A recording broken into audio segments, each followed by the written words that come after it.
What is up, everyone? Welcome back to another episode of the Goldi Luxe podcast. In today's video, we're going to be kind of all over the place. We're going to be talking about celebrity news, about the new Alien Romulus movie, and also I'm going to go more into detail about my EDC week. And before we do that, I want to suggest that you leave a rating for this podcast. And I also want to let you guys know you can find the Goldilocks podcast at Spotify, Apple Podcasts, Castbox, Pocket Casts, Podcast Addict, Overcast, Stitcher, Audible, YouTube Video, YouTube Music, Amazon Music, Pandora, and iHeartRadio. Yay! So that is really, really exciting. Honestly, it didn't really take me that much time to get this podcast on all of those platforms just because all I had to do was share the RSS link to these other places. What I'm trying to say is that I didn't have to re-upload my podcast on every single platform. There was just a much easier way to do it. But regardless, we have the podcast up on so many platforms and I'm so excited. And yeah, so don't forget to rate this podcast on Spotify and Apple Podcasts. That helps the Goldilocks podcast very much. And it's also free for you to do. So I would really appreciate if you took a minute or two to do that. All right. So how about I start with how my week went, how my weekend went. And I'm not going to lie to you. It was actually quite uneventful, I would say. I have just been sleeping a lot. It's been very rough trying to readjust back to my daytime schedule because I worked some night shift hours. For those of you that don't know, I actually work in a hospital in the ER, and yeah, it's just rough trying to get back to my daytime hours. And I've been trying so hard to finally just get back to my AM daytime routine, but it hasn't really been working out at all. Like I have been trying everything, like been trying to go to sleep early and taking melatonin, and I don't know, that hasn't been really working out very well. I've been sleeping a lot and like waking up like way too late. I'm talking like 1 p.m., 3 p.m. and yeah, it hasn't been going my way, needless to say. But I did have some things going on. I had some family from Phoenix that came over to visit us, and that was really nice. It's good to see, familiar faces, but faces that you haven't seen in a while. It's always really nice, and we had a really good time. It felt like, yes, we haven't seen each other for a very long time, but at the same time, it felt like very familiar as well. So it was my mom's aunt. I don't know what that would make her to me, but yeah, it was just a really great time. We had really great Mexican food, and we just enjoyed our company. We took them out to see the whole Seattle Pike Place Market. We took them to see a little bit of nature in Washington. There's actually a lot of beautiful places to see, and so yeah, we took advantage of that. And also, I celebrated my niece's birthday.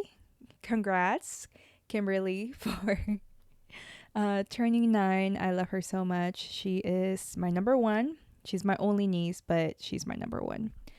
And yeah, I spent like the whole entire day with her. I took her to the Woodland Park Zoo, and then I also, where did we go afterwards? I took her to McDonald's after that. She really enjoyed her Happy Meal and an ice cream. And what else? Where did we go? And then I took her to this like trampoline place where it's just like inflatable stuff, trampoline, just very kid friendly. And she got to burn a lot of her energy there. And she really wanted me to go in and jump in with her. So I went ahead and paid for 2. And then I went into on the trampoline, and I got to jump on one of the trampolines that, bounces you really high up. And I slammed into the wall on like my third jump. So I was like, yeah, this is not for me. I think I need to get down. And my niece was like, yeah, I think you should stop. uh, but after that, we gave her a cake, put some candles on it, and she blew the candles. We told her make a wish. She made a wish, and it was just a really fun time. And my niece is 9. I am an auntie, proud auntie of a 9-year-old, beautiful, wonderful niece.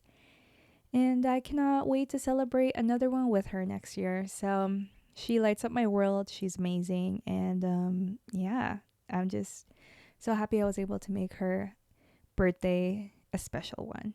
But I'm trying to think anything else. Yeah, no. Can't think of anything else. Okay.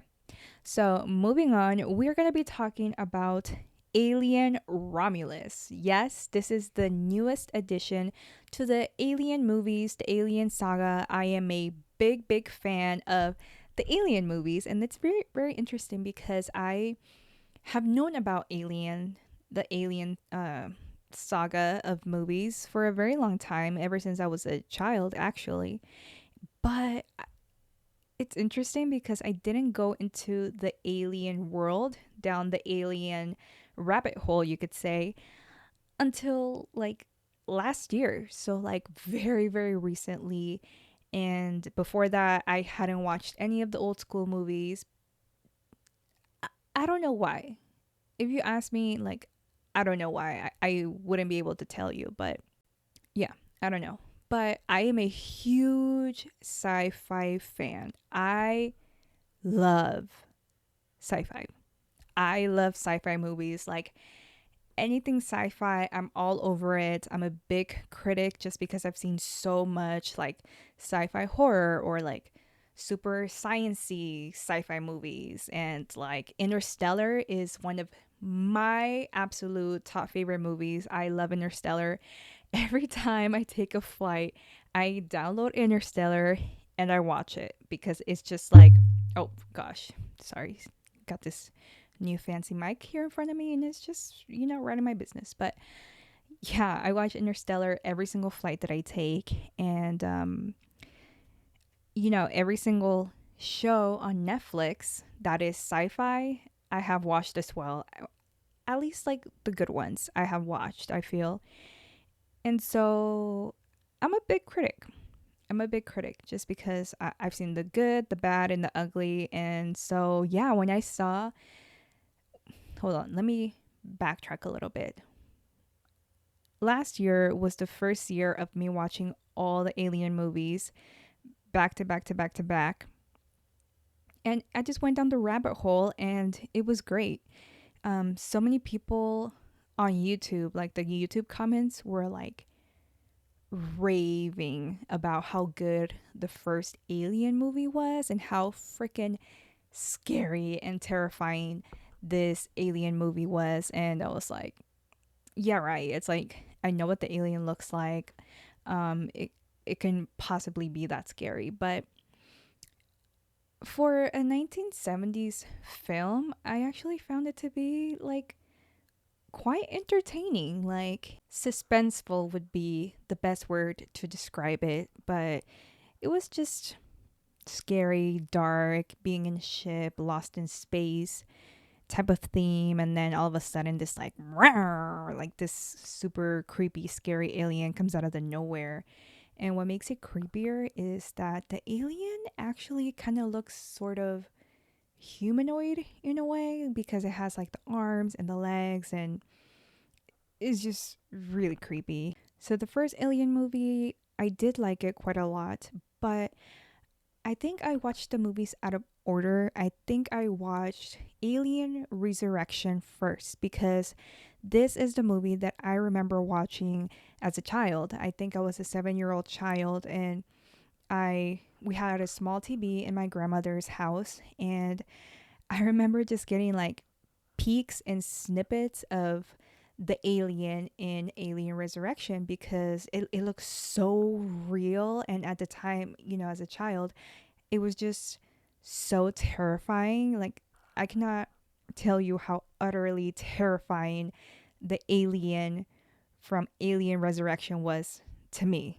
It was just like the teeth, and it was all black and sleek, and it just had like the claws. It creeped me out, and especially the way that it walked, it looked like a demon. It was terrifying.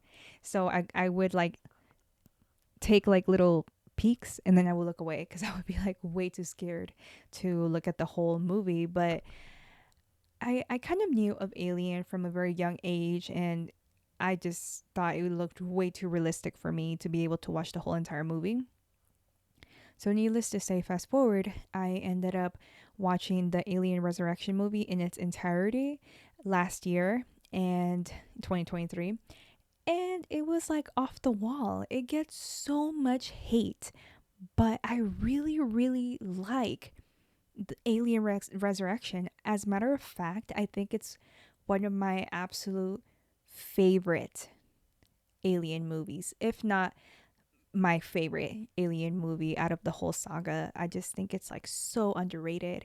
And yeah, people give it so much hate, but I love it. It's just so weird and freaky, and how they make a clone out of a human to be able to cut out the alien queen. So not only did they clone the human, they cloned the human with the alien queen egg inside of the human. They clone that egg as well. It's just so like mind blowing, and it's like a true sci-fi.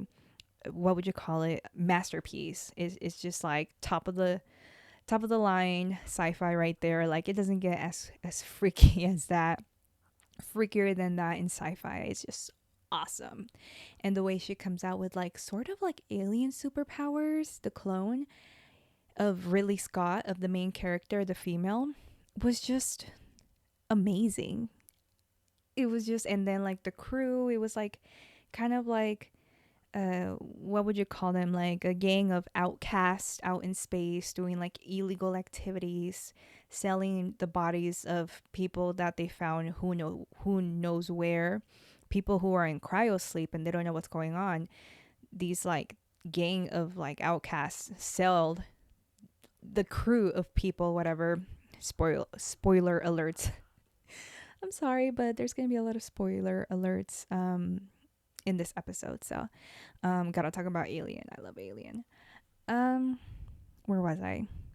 Yeah, so they sell the clones. I'm sorry, they sell these pods of people that are in cryo sleep illegally to the Wayland Corporation, and the Wayland Corporation plans on using these people who are in cryo sleep to pretty much experiment with the alien eggs on these people and just kind of do their own like freaky experiments. And further on in the movie, we see that they do succeed. The Wayland company do succeed in pretty much harboring and recreating and birthing these strange aliens that are like so fascinating to these like crazy scientists who carried out this whole entire experiment. It's just like, oh, it's like so freaky, and I'm not going to tell the whole movie, but it's just awesome. And that's just me like geeking out on Alien, and that's like as geeky as you'll get me talking about aliens. But so yeah, Alien Resurrection is my favorite. I think the one before it is Aliens or Alien 3. I think it's Alien 3. And I watched that after Alien Resurrection. Was not a fan. That's when Ridley Scott ends up arriving at this prisoner planet where they have a maximum oh geez, I'm like, I can't even get the words out, but maximum security prison where they hold these like super high profile inmates that have done like terrible, terrible crimes. And Ridley Scott arrives there, and like there's obviously an alien involved, and she doesn't want to end up handing it back to the Wayland Corporation, who, lo and behold, arrive at this middle of nowhere planet where there's a bunch of criminals. They can definitely find their way around space, but she doesn't, really, Scott doesn't end up wanting to give the alien queen to these people, so she sacrifices herself by jumping into lava and holding on. She's like crisscross, like she crosses her arms across her chest with the alien queen egg baby, whatever you want to call it, and she jumps into lava, sacrifices herself so the Wayland Corporation doesn't get a hold of this alien queen, so they don't create more aliens and just create like a crazy situation. So that's why in the next movie, Alien Resurrection, which is the one that I love, they end up cloning Ridley Scott somehow. So before that, the movie the movie before that is Alien 2, which is called Aliens. And this one's pretty cool too. This is the one that has the alien queen, the full grown alien queen is featured, which is just so awesome to see in a clip. And she like detaches from like her egg sac and just comes after Ridley Scott. And this child she found in this I forgot where it was. Was it in a ship or in the planet? I think it was a ship. She found a child. No, it was in the planet, and the rest of the child's colony was wiped out by the aliens. And it's just, there's like Marines involved, and they have their big shotguns, and ta ta ta ta ta ta. They're like coming up against aliens, but the aliens are winning. It's just like off the wall. So that's Aliens. That's the second Alien movie.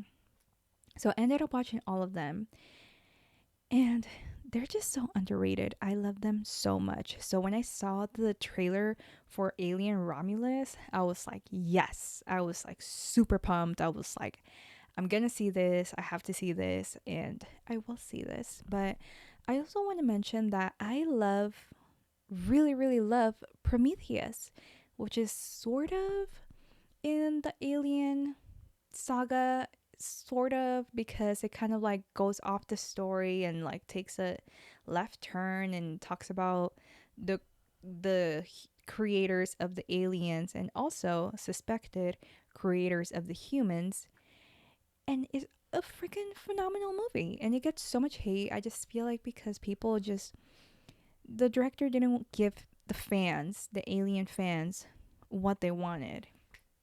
So if you have not watched Prometheus, I highly suggest it. It's so worth it. It's like so like um it's just like very captivating, and it keeps you wanting to keep watching. It keeps you watching because it makes you want to see the end, and the end is like off the wall crazy. It's pretty great. Also besides, oh, yes, besides Prometheus, which I love. I love Prometheus. Another good movie from the Alien saga was Alien Covenant, and lo and behold, Alien Covenant also gets so much hate when I feel like it's not even deserved. Alien Covenant was a great movie. It's different than the other ones in a good way, and I think if you have not watched Alien Covenant, you should also watch it.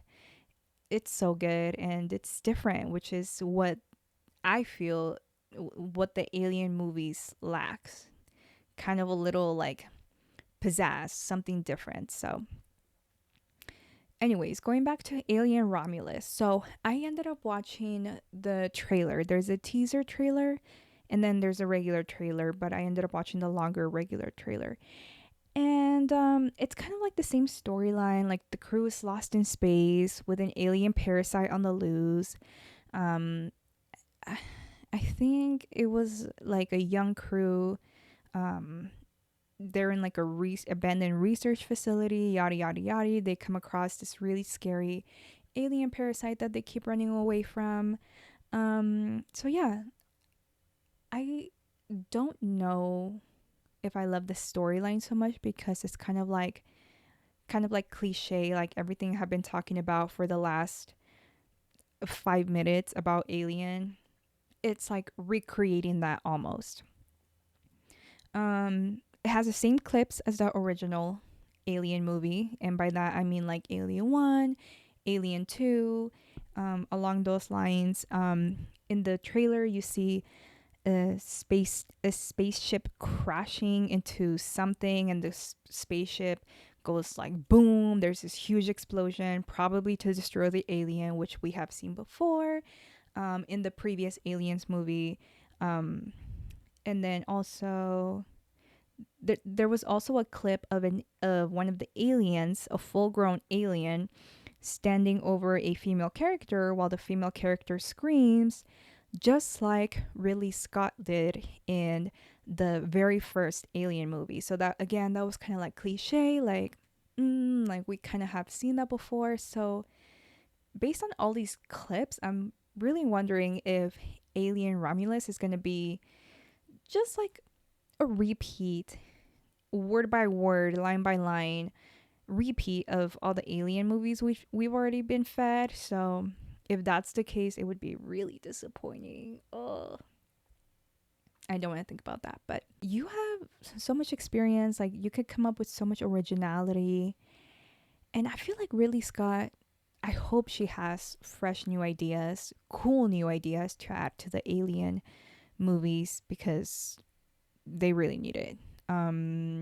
The director's like a male, and I don't know. I just really, really hope. I have high hopes for Alien, Romulus, and yeah, I really hope it works because I really want to watch this movie. But anyways, I'm gonna go on a quick break and I'll be right back. Okay, and we're back. So the next topic that I want to talk about is the Rihanna Fenty Hair versus Beyonce's Cecred hairline. And boy, do I have some controversial opinions. First, I want to talk about Beyonce. So, Beyonce. I love Beyonce. Okay, I'm going to put that out there first. All right, Beyonce has been my queen since day one, even before Lady Gaga became queen number 2. Okay, Beyonce has been queen number 1. I want to put that out there. I am part of the Bayhive. I love Beyonce. I follow her on Instagram. I went to see her on the Renaissance tour, and I was there really close because I had to be close to my queen and see her, in her all of her glory. So that's my disclosure. And now that we got that out of the way, I do have to say that lately on Instagram, Beyonce has been giving white woman. Beyonce has been giving white woman. And nothing against white people, okay? I'm a Mexican woman and I grew up in the States. Okay. But the fact that Beyonce is a black woman, all right, and this might be controversial, but she just launched a very anticipated hair care line, and black people are known to just have a very unique hair type, hair texture, and they need very special hair products, and that's different from what people of other ethnicities need for their hair, right? So Beyonce, I've been scrolling through Instagram, and Beyonce has been rocking this super bleached, like blonde wig, or I heard it's her own hair, but it's blonde. It's like super straight, curls at the bottom a little bit. So Beyonce has been giving like light skin white woman, black woman at this point. It's hard to tell just because she has been looking very light skin. And this is so controversial. Like, I can't believe that I'm like saying this, but she did get, a little bit of backlash from people on Instagram saying like, "Oh, are you bleaching your skin? Like, why are you looking so fair?" And specifically, I'm talking on that post where she had that platinum blonde wig. I don't know if it's still up on her Instagram, but when she came out with that platinum blonde wig, and I think she was also wearing silver, her skin tone was, it was ghostly for a woman that calls herself a black woman. And right away, like, I was scrolling, and I was like, ooh, like, she's looking very light.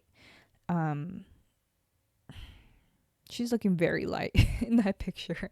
I noticed right away, and I've seen so many pictures of Beyonce from like way back when. I've been a fan since day one. So the fact that she arrived at her launch party for Cecred Hairline wearing her hair straight, super, super sleek straight, and blonde to her own hair care launch was like baffling to me. I was like, no way. I swear to you guys, I swear, I fully had it in my mind that she was going to show up wearing this huge like curly afro, giving like black magic, what would you call it? Oh my god, no. No. No, that's not what I meant. Oh my god. No, I don't think she's a witch. I love Beyonce so much. She's the goat. She's the queen, okay? Bayhive, don't come for me.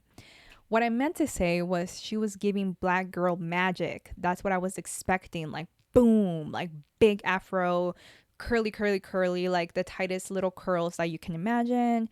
And I remember like back in her album 4, all the true Bayhibers know the album 4, she would have like her hairstylist like curl each and every one of her curls that was on her head individually, like with this very like special hair tool that only black people know. I forgot what it was called, but she would make the hairstylist curl every single curl, tiny little curl individually, and it was just giving like gorgeous like black girl magic. So fast forward to her Cecred hair care launch and launch party, I thought she was gonna show up looking like that, like OG Beyonce, black, big afro, curly hair Beyonce, which I love.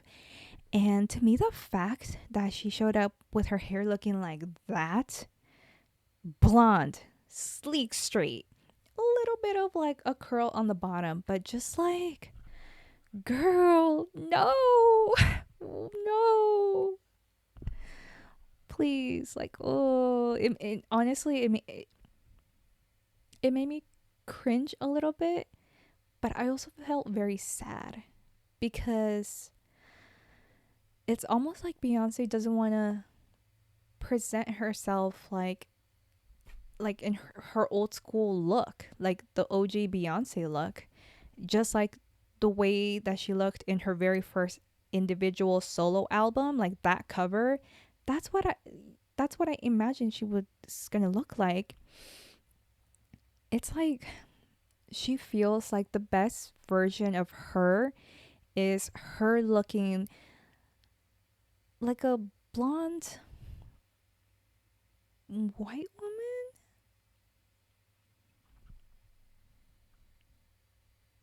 I was very disappointed. I was so sad. And again, this is going to be another very controversial thing I'm going to say, but this is the podcast and I have nothing to lose, I guess.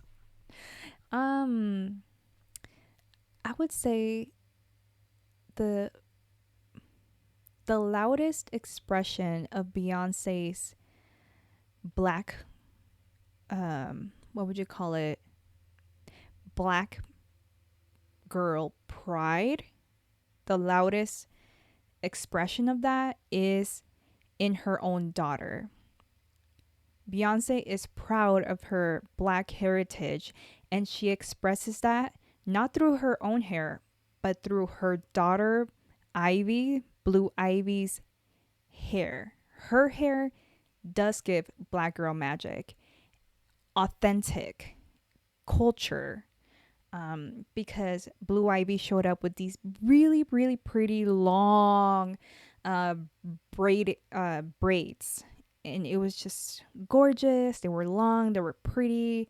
It made her really complimented her height, how tall she is, and Beyonce was just posted up, just like with her bleach hair to her Cecred hair care launch, which was meant, so it was supposed to be for like all hair types, for people to feel proud about their hair type.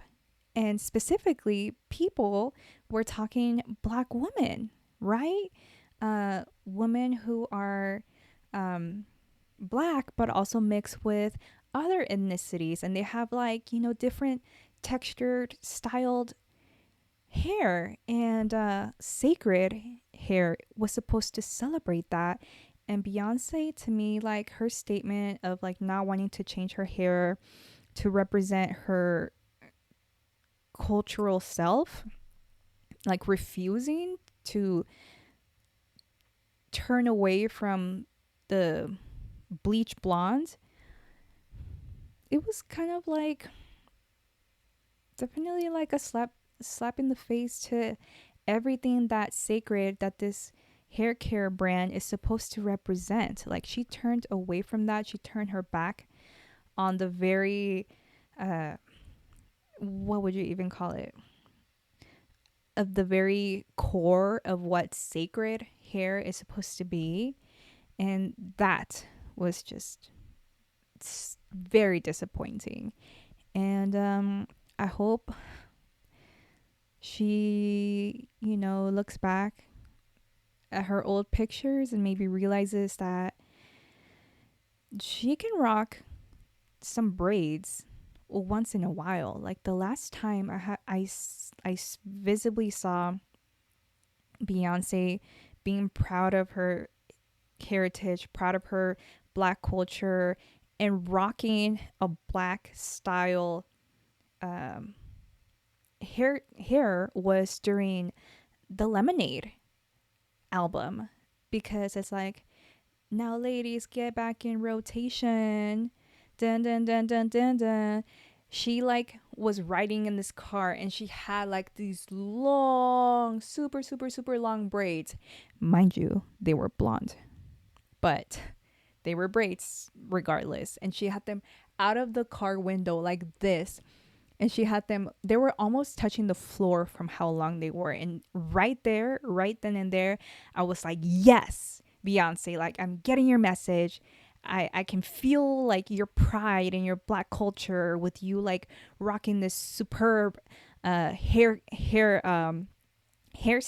And it was just like, it gave me a moment, and that moment was lacking in her Cecred hair care launch. And to me, that's just too bad. And that is really at the core of the point that I'm trying to make here, if that makes sense. Moving on to Fenty Hair. First of all, I want to say that Fenty Hair was kind of a big surprise for me.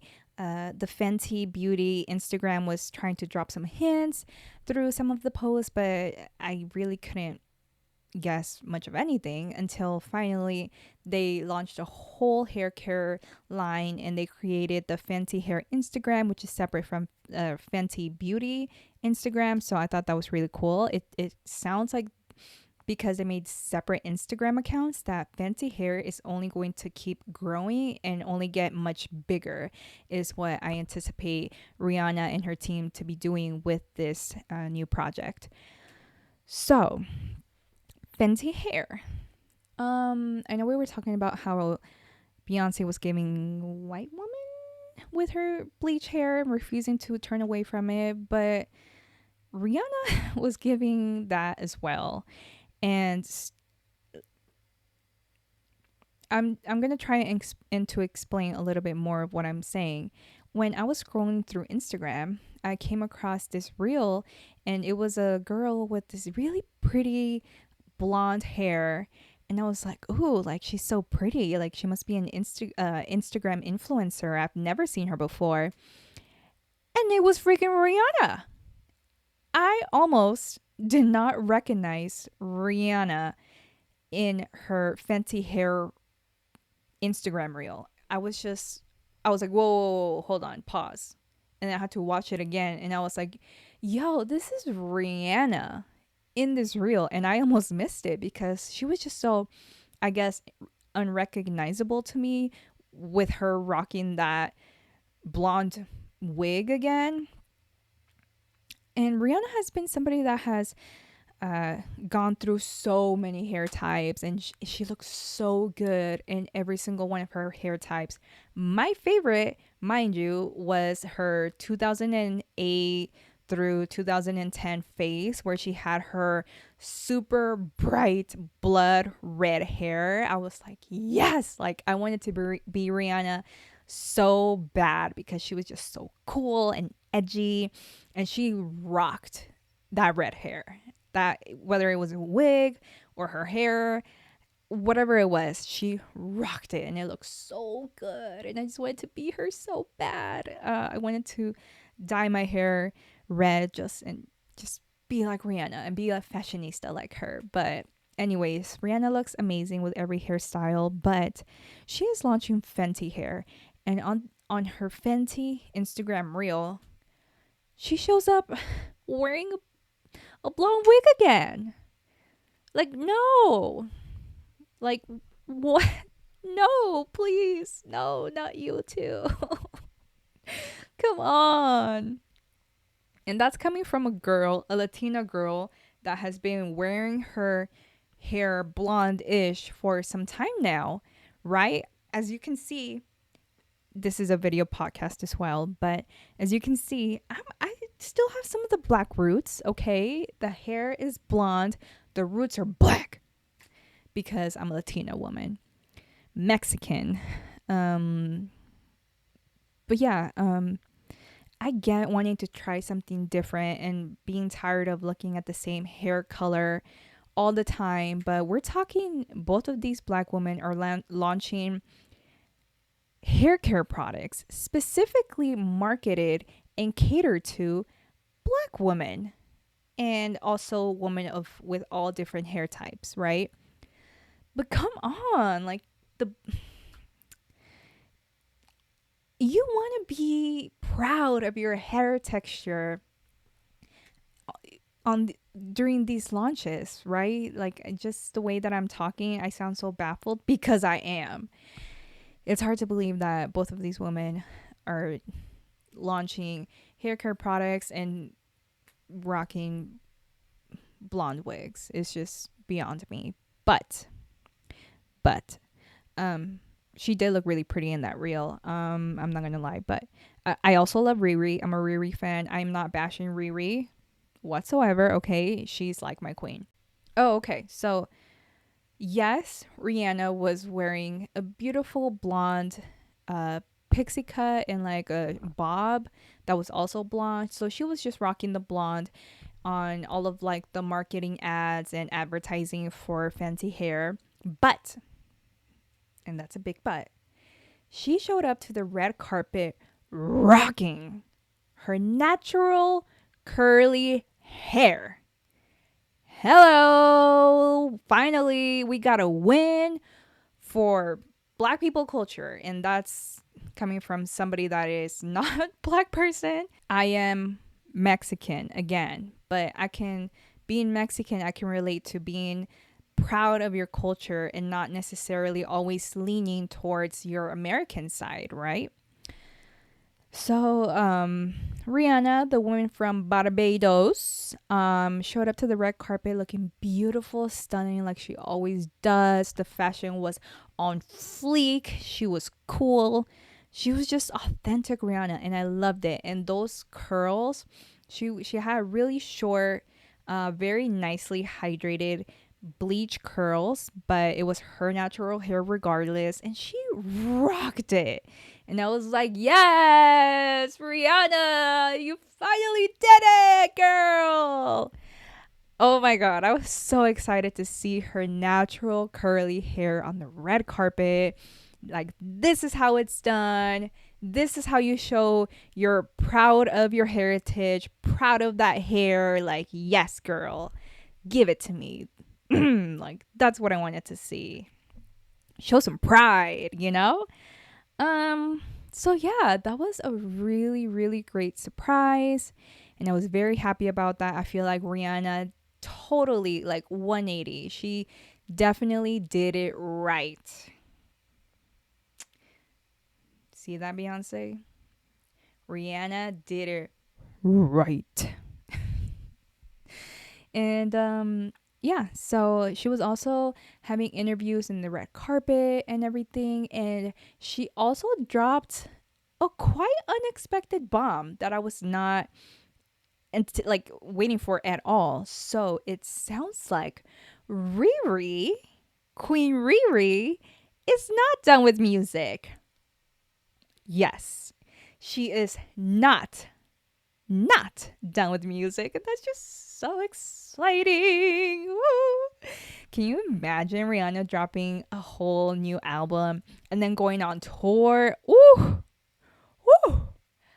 Oh my, like I would just, whew, I would faint if I heard about that. But she was very clear that she was not done making music and that she was going to actually start.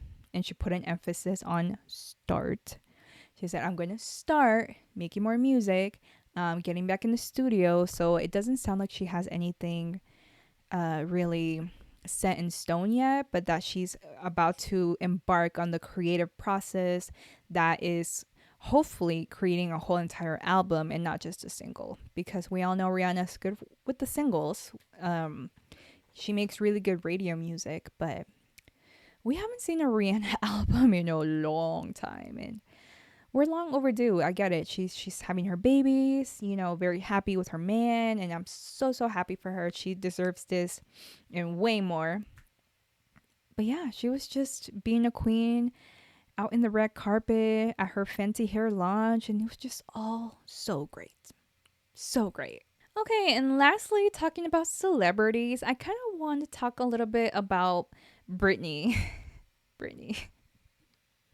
My queen Britney. Oh, I've always been a really big fan of Britney, especially her song Toxic. I grew up listening to that song when I was a really young girl, preteen, maybe even before going into my preteen years. I was listening to Toxic by Britney Spears, and I was watching the video, and I was trying to like copy her choreography, and it was all great.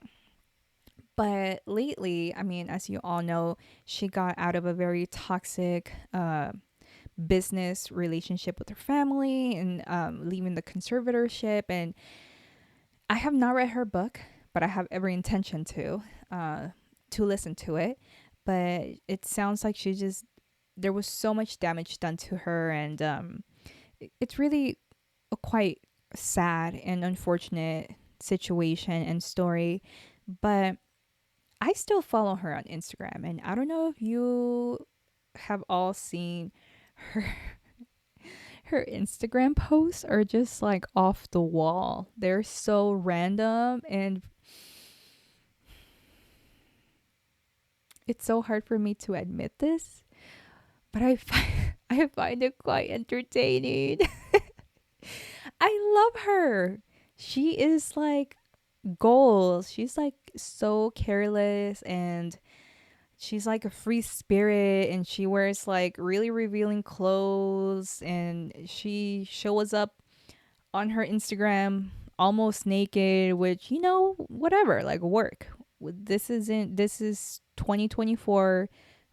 Britney, you're a celebrity. If that's what you want to do you, girl, right? So, and she looks really good, like just body wise, and she looks hot, right? She's still like in her 30s, I think. But anyways, I just feel like some days, because I also I've worked in a hospital and I have worked with psychiatric patients in the hospital, so I just want to give a little background. I sometimes feel like she has like her symptoms are heightened, and the only way she knows how to express herself is by like just continuously going on the internet, and she definitely continuously wants attention and shows her body off, and there has been suspicion that she's like bipolar, and she's definitely not taking medication for bipolar disorder, I don't think. Probably because she's just done with medicating herself and being forced to take pills. Like, I get it why she would not want to take any medication and why she just wants to let people like, or let her be, right? Leave her alone. I totally get that. But one of the nurses that I work with, I kind of asked her because she's been a nurse for like 30 plus years. I was like, hey, like, do you think Britney is cuckoo? And she's like, Britney Spears? No, she's not cuckoo, but I think she has bipolar disorder, and that's a diagnosis that can be treated with medication. And she's just, I don't think she's on bipolar medication. And I was like, oh, okay, like, that makes a lot of sense. So that's where I get my um, hypothesis that she's not on bipolar medication. I talked to an actual nurse and I got her opinion, but yeah, her behavior is just so bizarre, and she's just like does the same poses over and over, and she like puts them on loop in a reel. And then like today she posted like a random worker in his like uniform, and it was this like green jumpsuit, and he had like safety glasses on holding something up, and she was like, hey, and she put like two flowers on it, like are you finding this man attractive? Like, are you trying to say hey, like shout out hey, sliding my DMs hey, or what's up, right? I don't know. I think she was trying to hit on that man, or like try to find him, which was weird because he was like a middle-aged man, like not good looking at all, not like her ex-husband was, Sam Jagari, whatever. Yeah, but I don't know. She I remember not too long ago, maybe a couple months ago, she posted like, oh, like a picture with a bunch of dudes, like shirtless dudes, and she was like, oh, I invited all of my favorite guys over and we had fun all night long. I was like, whoa, Brittany, like, get a girl, like, live your best life, but whoa, putting that on social media, like, damn. Yeah, that girl really doesn't give up anymore, right? But more power to her. She's just so like, uh gosh, I'm missing the word. She's just kind of like random and just all over the place, but I really wonder if she is going off the deep end. Sometimes I think her possible bipolar symptoms are, at 100%, and some days she's just normal again, right? But regardless of all the Instagram mayhem that ensues when Britney is online, and some of her posts, like the texts she puts on her posts, are just like she goes on a tangent, goes off on a tangent. And even though she says some things that are like real to her, there are sometimes like some posts, they're just like so random, and I don't know. I really hope she's okay. She's been going on a lot of vacations, which I'm really happy about. So I just love Britney and I wish her all the best. And even though she's kind of like going off her rocker, or however that saying goes. She's living her best life, and finally that she finally has found peace. That woman deserves it, and however she wants to live her life is however we should let her just be. Okay, so the very last segment of this episode of the Goldi Luxe podcast is going to be about EDC. And boy, what a weekend it was. It was long. I was so exhausted. It was incredibly exhausting. I don't know how many miles I treaded through the speedway. It was just miles and miles and miles, and so many footsteps put in, and it was just crazy. But where should we even start? Maybe we should start on day one. So I arrived in Vegas one day before my actual check-in because I bought this hotel package through the official EDC website. They had an official EDC hotel. So to me, because I was traveling alone, because this was my very first EDC, I have never been to EDC before, but I was determined to be a little trooper and just like grab my backpack and my map and my itinerary and just like be on the go, right? I was gonna embark on this great adventure and just what is the word? Jesus, I'm like losing all the words today. Just kind of like embark on this journey. So, moving on. I arrived in Vegas. Hold on, let me backtrack. The official hotel EDC that was booked by EDC was in Resorts World. So, Resorts World is pretty far up north on the strip, and it's a pretty high luxury resort. The pool is beautiful. The hotel is enormous. There's actually 3 different hotels. Official hotel EDC was in the Hilton Tower, not the fancier, more expensive towers, but it was still pretty nice. So on the day of my arrival, I get there pretty early, one day before I was supposed to check into my hotel EDC room. And I arrived a day early because I wasn't able to book a early check-in day with the official hotel EDC website because I think they had run out. They had that option, but by the time I booked my hotel, they had already completely sold out of that option. So what I did was I booked the early check-in, one day early check-in through the Resorts World Hotel website, not through the EDC website. So let's keep that in mind. But so I arrive pretty early, get my Uber from the airport, and then I make it to Resorts World. It was pretty hot, but it was not scorching hot. It was actually quite pleasant, and I was really like enjoying just taking in the Las Vegas sun. It was nice. And I arrived there, and no rooms are ready.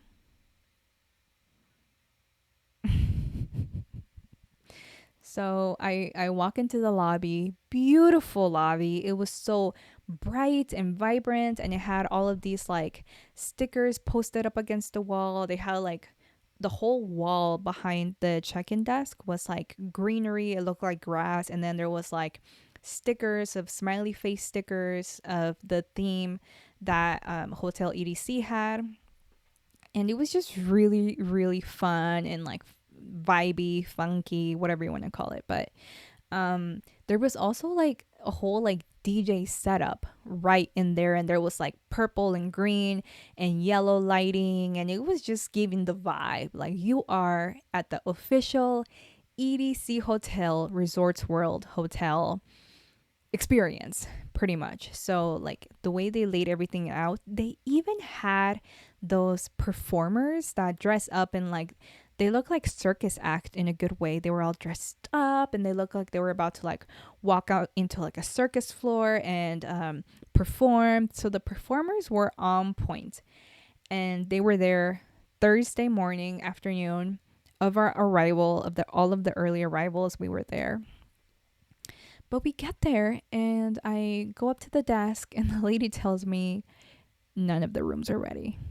So they don't let me check in early because check-in wasn't until 4 p.m. Okay, and they were not letting anybody check in early. So yeah, I mean, it was crazy. But so they guided us to check in our luggages, and we gave them our luggage, and they would give us a little sticker with like our last name on it and the number, whatever. So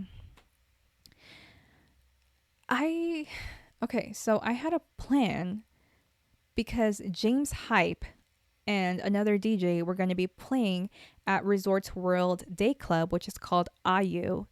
And there was going to be a whole bunch of different like DJs playing at Ayu throughout EDC weekend, which was already included in my hotel EDC package. So I could just go in for free and just walk in, right? So I had like a whole plan to hopefully check into my room early, right? Like sometime around noon or 1 p.m. so I could get ready for the James Hype at IU Day Club.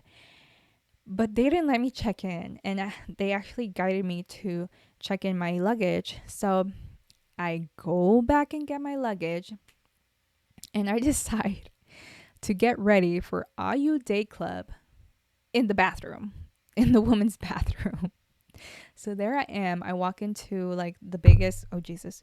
I walk into the biggest bathroom stall that they have, open up this huge giant luggage, and like all my stuff is like clanking around and some stuff is falling. It's just in mayhem. So I finally find my bathing suit. I like freshen up as best as I can. And I do like my whole makeup in like the bathroom vanity mirror area. So I try to like really like judge up as much as I can in a public bathroom. It was pretty ridiculous.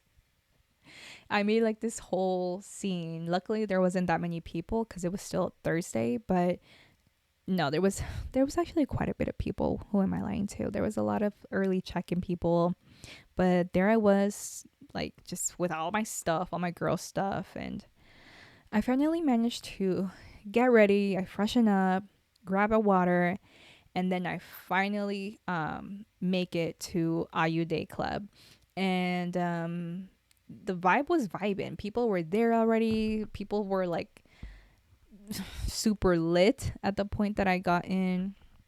And mind you, I got in early, but like the vibe, people, I think they open day clubs around like 11 in the morning throughout most of Las Vegas. These day clubs are going from early, so people start drinking from super early on. It's actually kind of insane. But so I get there, the music is loud, like you can feel the bass like in your chest, like doom doom doom, and James Hype still hadn't come up, right? So it was like the starting DJ.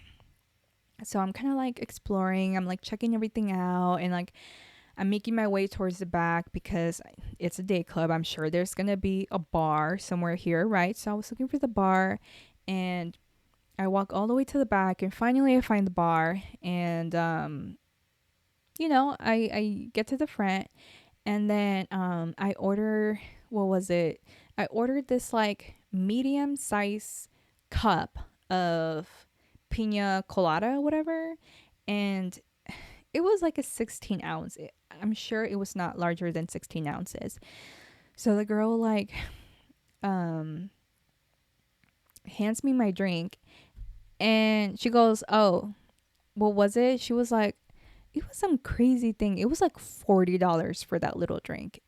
It was like, whoa, like crazy. And then I have to like tip her on top of that, right? But it was $40 for a 16-ounce like pina colada. I was like, oh, like did not expect that. I feel like I just got robbed. Is what I felt like when I read and saw that bill. I was like, not very happy about that, but let me enjoy my pina colada. Right? So I'm vibing, everything's fun. And then this like girl comes up to me. She's this Mexican looking girl, and later on I found out she was Mexican. she comes up to me and she was like, "Oh, hey, like, what's up? Like, are you here to see James Hype?" And she like starts talking to me, and I'm like, "Yeah, like, what's up?" She was like, "Nothing." I'm like, "Here," like, because she was like by herself at that very moment that she greeted me. She was like, "No, girl, like, I just like I sneaked in through security. They asked me for my pass, but I just like quickly made my way through the line, and my friends like stayed behind me. I like managed to walk through the check-in people, but my friend stayed behind." So here I am. I'm just like living my life. And she definitely seemed like the free spirit kind. She was super cool, and really I thought it was super cool that she came up to me and said hi and said something, because most of the time what I encounter with girls is that most of the time they stay away and they don't look at me, they don't talk to me, they don't say hi. So sadly, even though I wish it was not like this, a lot of times I come across girls being really unfriendly towards me and not being warm and welcoming at all, right? But whatever, I'm used to that. What I'm not used to is girls coming up to me and saying hi, like, how are you, like, let's be friends. And if that's the case, because I'm from Seattle, I usually suspect that that girl is like hitting on me, because there's a lot of like LGBTQ people here in Seattle. So when a girl is like extra friendly and says hi, usually a little later in the conversation I can find out, and I realize, I'm like, oh, like, this girl's hitting on me. She must be bi or gay or lesbian, whatever, which is fine, right? But I'm not that. Anyways, but later on, like, this girl's friend comes and meets us, and her friends are cool. And then there was like two guys in their group. So they were like a whole entire group of friends. I think there was like five of them. And anyways, we start vibing, whatever. They start asking me like the basic stuff, like, "Oh, where are you from? Like, what's your name? Blah, blah, blah." So we make our way to the front, and we finally find like this shaded spot, because by this time it was like 2 or 3 in the afternoon, and the sun was like beaming down on us. It was hot. It was like in the mid 90s, might have been 96. It was hot, right? So we find like a shaded spot, and we start vibing, and finally James Hype, the house DJ, comes out, and it's so much fun, so much vibes. I had a blast. I like, it was worth it to get ready in the bathroom to make it to James Hype. 100%. So anyways, the guy, he was like kind of like the group, jeez, he was kind of like the group leader. He was like, "Oh, like, we're gonna go to dinner later, like, you should come meet us." And like the girls all nodded like, "Yes, like, come to dinner with us, and we're gonna go to this Italian place. It's like a multiple course dinner, and it's like $50, but you get like bottomless wine included in it. It's gonna be a vibe." And I was like, "Oh, okay, like, I'm down." And then she ends up sending me the link to the restaurant. I think it was like Italian, something in the hole on the wall, but it was an Italian restaurant in the link area. And from what I heard, it was like so good. So anyways, I stay a little bit longer to finish seeing James Hype, get some cool videos, and then I make my way back to my hotel. No, I make it back to the check-in desk, and I finally can get my luggage, and I can finally check in, because it's a little bit past 4 p.m. And so I just like arrive, and I'm so tired from like traveling that whole day. And I almost bailed out of this Italian dinner with the cool new group that I met at IU, but I was like, "No, Cinthia, like, this is why you don't meet new friends, is because you get into your introverted hermit self, and you need to like get out there and enjoy stuff and be social and meet new people." So I talked myself to getting in the shower and then putting on another round of makeup, and I pull my hair back and put on a cute outfit, small heels, and then I call an Uber and I'm on my way. The restaurant wasn't that far away from Resorts World. So that was nice, but even my Uber driver, he was just like, "Oh my god, like that restaurant, like it's so good." And so he was like raving about all that. So I finally get there, and the waitress leads me back to this big table, and there's there's like more of them. Like the group only got bigger, and there's like more people. There was like another guy and then another couple that I hadn't met back in IU, and it was just a really good time. They were like really warm and welcoming. They were like really engaging in conversation with me. They're like, "Oh my god, like we just got this and that," and I was like, "You know what? I think I'm also gonna order the lobster ravioli." And boy, was it delicious! And the wine they had in this spot was so good. Like, I wonder if I can look back in my text messages. Okay, so I found the place. It is called Batista's Hole in the Wall. So that's where we went to eat, and oh my god, the wine there was so good. It was so good. I had some white wine, everyone else was having red. It was just sweet, just how I like my wine. I like it sweet like me. But anyways, I finally like I got to meet the whole group, and they are a rowdy group, especially after all that wine, because I got there a little bit later. Um I think I got there like maybe like 15 minutes after everyone had arrived and ordered their food, but man, by that time like they were just being so loud and happy and just conversating, and they were a rowdy group, but they were a fun group, and I vibed with that, and I really appreciated that they went out of their way to like invite me, a total stranger, to their nice dinner. So I was trying to just be polite and eat my food, and like the conversation was really entertaining. Like you can tell they got along really well. But anyways, I ended up going back to my hotel and just crashing for the night and getting some much needed sleep, and all was well.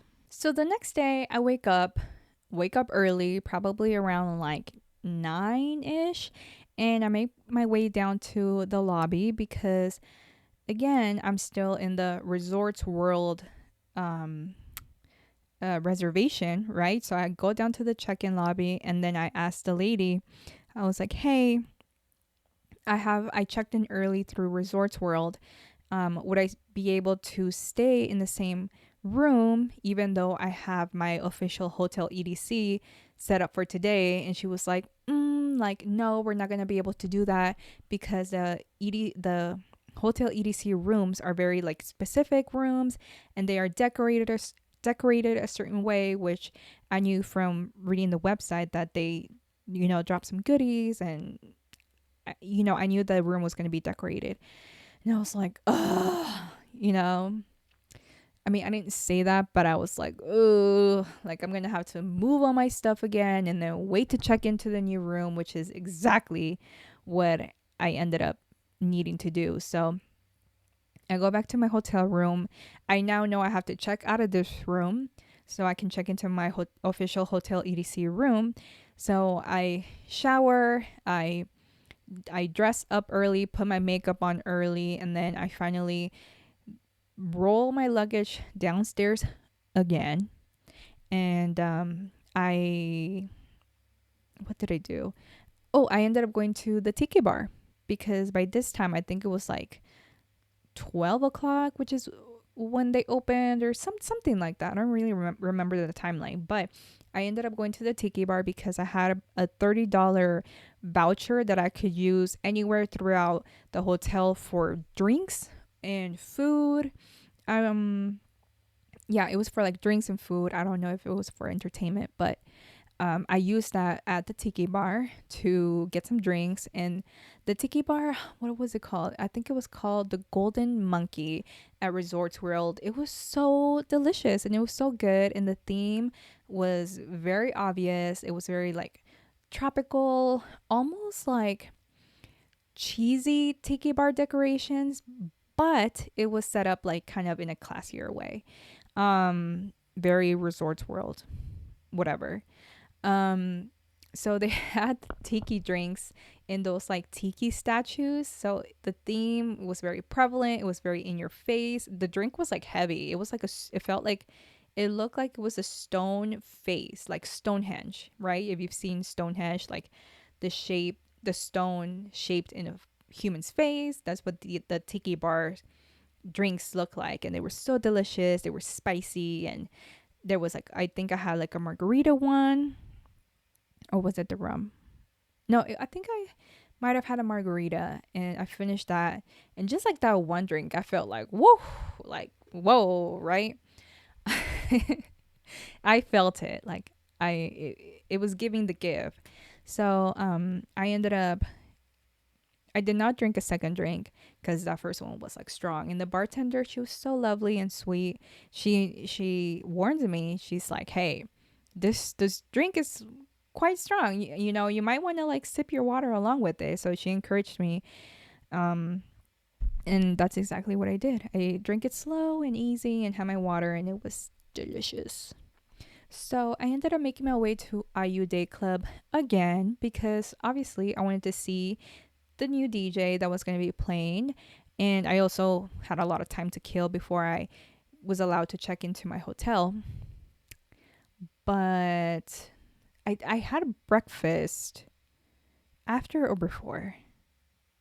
I think I had breakfast at this egg spot before the tiki. Yes. So I had breakfast at this like quick bite breakfast spot in Resorts World before I went to the tiki bar. And there I actually met another really cool group of people who were also there for the EDC festival. And it was I think there was three girls and one guy, and they were super cool. They were also from Seattle. Like, what are the chances of that? And when I told them, I was like, "Oh, I'm from the Seattle area," they're like, "Oh my god, like we're from Seattle," and it was just kind of like, "Oh, small world moment," right? They were from Renton though, which is still kind of like Seattle area, just a little bit more south.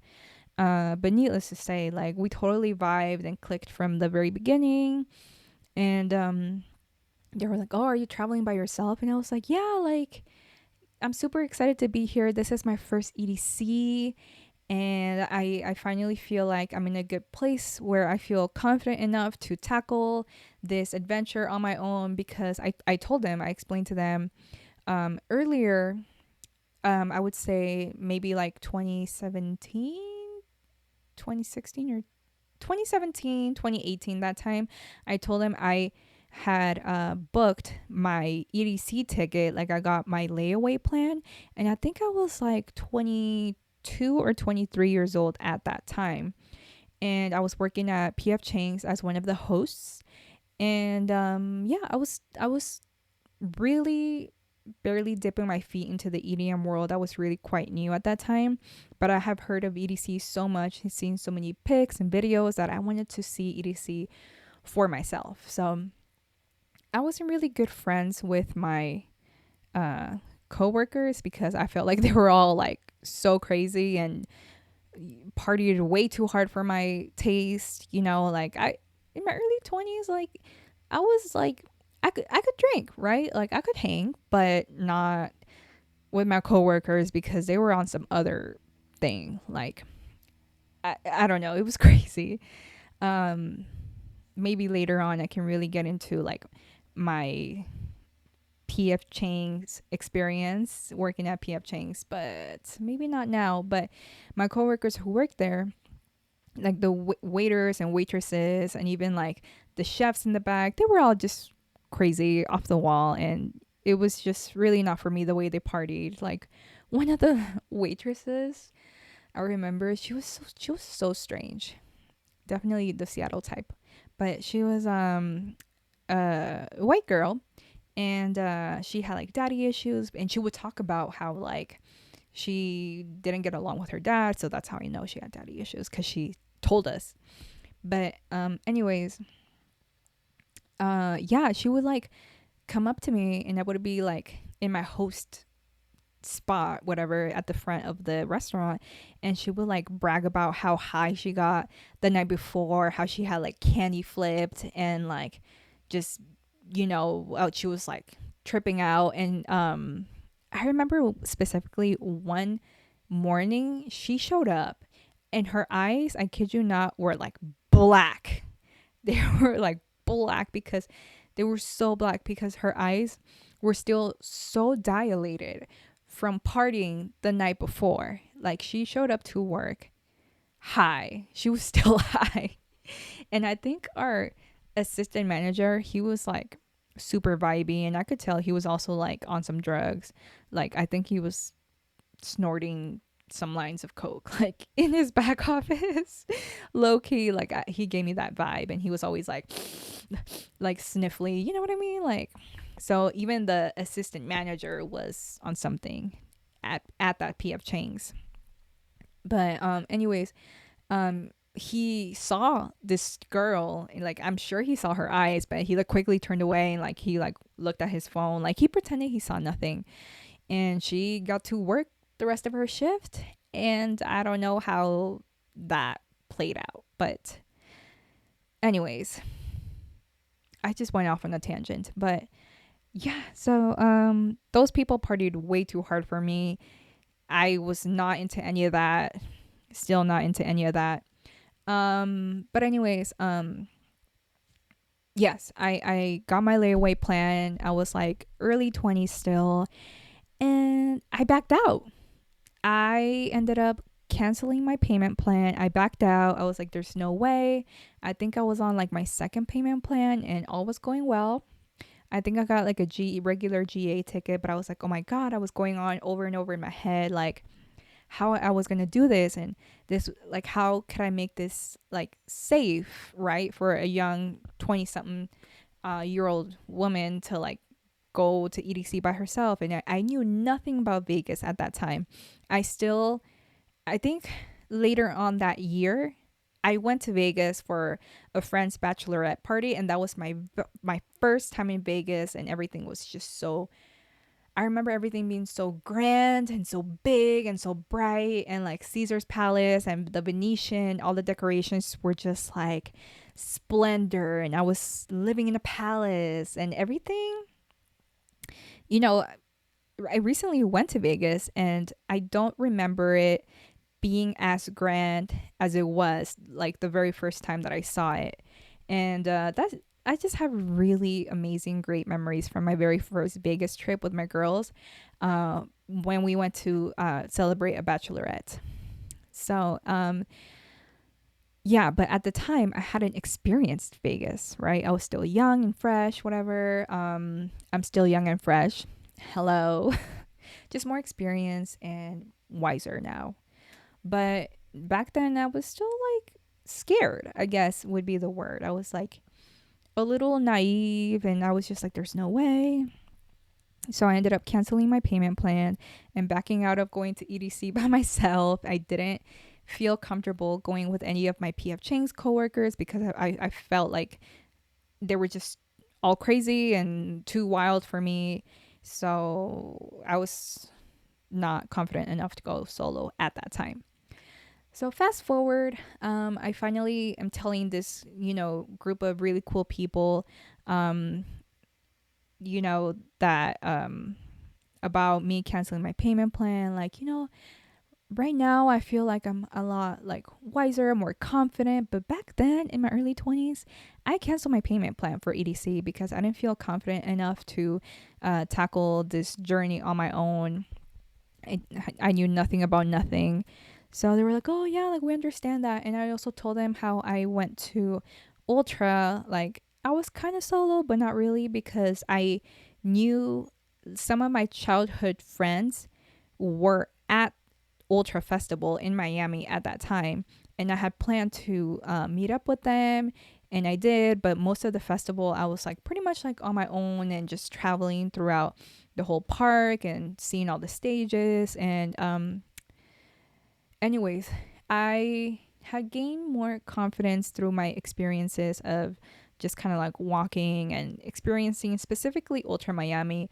mostly for the most part by myself, and it was awesome. I am so happy and grateful I was able to experience that, because going to Ultra 2023 by myself is something I'm going to remember for the rest of my life. And it was just so amazing. And that was also my very first time going to Miami.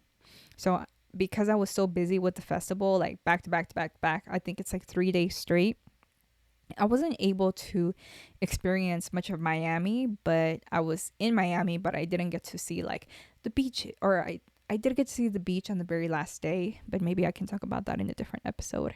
But I didn't really get to see and experience Miami, and I really hope that I can go back sometime soon. So I was telling this new group of people while I was eating my breakfast, like all about my experience with previous festivals, and yeah, like we exchanged social medias and we vibed, and they invited me. They were like, "Oh, like you should come with us," and I was like, "Oh, like actually, another group invited me to hang out with them as well," which was the group that had invited me to the Italian dinner. But I had to explain to them that I was like on an itinerary. Like I was like back to back to back to back. I had like a whole list. I had like a very precise plan. I even told them, I was like, listen, I have my bathroom breaks scheduled. And they were like, oh, okay. Like obviously in their mind they were like, that's not gonna work out, because big group, you have to do what the big group wants, what the majority wants. And I've you know been there, done that, and I feel like solo for me is the way to go, especially because I spent so much money on EDC tickets and hotel and Ubers and airplane flights, that I wanted my EDC experience to go like exactly how I wanted it to go, right? I wanted I wanted it to go according to plan, pretty much is what I'm trying to say. So, even if I had met with either one of these groups that had welcomed and invited me to come hang out with them, I would have broken off pretty much right away and gone and to do my own thing. And some people might find that weird, a little bit like antisocial, but to me, I was like excited and I was ready to see all these DJs. Like on the first day, I wanted to see like 10 DJs, and I got to see all of them. And solely that's because, no, first of all, I didn't get too drunk. So I didn't black out. I didn't do anything like crazy. I had a head on my shoulders the whole time. And I got to see all the DJs, and also because I wasn't with a big group. And if had I been with a big group, I would have done what the majority wanted, and maybe I would have not been able to see some of the DJs that I wanted to see. So, anyways, I ended up going, getting ready. Hold on. So I leave this really cool group that invited me to hang out with them, but I changed social medias and I just went on about my day, and they went on about theirs. And they were really cool. I really liked them. They were very nice. And so I make my way to the tiki bar, and then finally I make it to Ayu Day Club, which is where DJ Snake was playing that morning, in that afternoon, which is super exciting. So there I was, rocking my pretty blingy bikini. I was like having fun, and I might have had a drink in my hand. I think I went to the bar again, even though I got ripped off. I should have gotten one of those like big slushy drinks, because mind you, they were $70. But I decided to go for a smaller, my regular drink that I usually get, which is like a Tito's and cranberry, which is a very safe drink, right? To get in my mind, it's like my go-to. And I got that, and it was still like $30 or $40. I don't remember. It was a lot. So in my mind, I was like, shoot, I should have just gotten like the slushy, whatever. I have fun regardless. DJ Snake was really good. He was playing all his hits, and that was my second time seeing DJ Snake. But this time I was able to get like way closer to him, because day clubs, they're more like a little more intimate setup and not as large as some of these huge crowds and big festivals. So I got to see DJ Snake up close and it was fun. And I was like in a little shaded place. It was like really good. So after that, I think I just took it easy the rest of the afternoon. I stayed in the Resorts World. I don't, yeah, I don't think I left Resorts World at all during my stay EDC week. Besides, like, obviously leaving the restaurant and going to and from the festival, but I took the official Resorts World Premier Resorts World shuttle. So that was kind of like VIP. They give you a designated time for pickup and drop off. And yeah, I wasn't able to get the drop off that I wanted. I wanted to get picked up the earliest time, 6:30 p.m., and get dropped off at the latest time, which is 6 in the morning. And you might think like, whoo, 6 in the morning, that's a long night. But when you're at EDC and they have really, really great DJs as the closing acts, people tend to stay for that very last hour, even though like your body wants to tell you so bad, just like at 4 a.m., like go home, right? At least like that's what it felt like to me. But I was like, no, I'm gonna power through. Like I'm gonna see John Summit. Like nothing's gonna stop me. So that was like my whole mentality, like the whole weekend. That I was gonna be a trooper and just suck it up. So, anyways, I got the Resorts World shuttle premiere for 6:30 p.m. pickup, which is the earliest time, and then 4 a.m. drop off, which is obviously not the time that I wanted, and I didn't want to miss out on all of these great acts just because I had to leave early to catch my shuttle. So I kind of like finessed it a little bit, right? I decided to leave like the sets a little early so that I can catch my shuttle a little bit before the crowd like all rush to their shuttles. So that kind of gave me 20 minutes kind of gave me enough time to make it to the shuttle and stand in line to be able to get a spot before the actual 6 a.m. people that actually had 6 a.m. passes got there, if that makes any sense. But day one of EDC was awesome. So I took the shuttle. I was able to get there right on time. I was on time for my 6:30 p.m. shuttle, which was great. And it was a smooth ride. I couldn't imagine taking a car to EDC, considering how easy it was to just get on the shuttle, and the shuttle had its own little path that it was able to get to quickly to the speedway. Yeah, anyways, it was so awesome and convenient taking the official Hotel EDC shuttle to EDC. So I feel very good. Thumbs up to a speedy journey into EDC. So I arrived there. I got a VIP ticket, and the reason I got a VIP ticket was because I wanted to be as safe as possible, right? I was fresh I still had fresh implants, fresh out of breast augmentation surgery. So I wanted to be careful and not get lost in the crowd because I was just a solo traveler or whatever. So I got a VIP ticket for that reason, mostly for safety. So I didn't get lost in the crowd. And that way no guy could just like grab me randomly and pull me or whatever, I wanted it to be safe. I wanted to be left alone. I didn't want no trouble. So I knew right away VIP, I was going to have way more room and the food was going to be great and there was going to be more bars, greater accessibility to water stations. So that was my plan. That's what I had in my head. But I arrived first day to EDC. I see the stage from far away. My prediction was right. It looked exactly like a church because the actual EDC ticket itself for everybody, not just VIP, they got this huge booklet of like, it looked like when you opened it, it had a pop-up church thing come up, and it was bright and it was colorful, and there was this whole like poetry that the Insomniac CEO Pascal had written for all of the EDC ravers, whatever.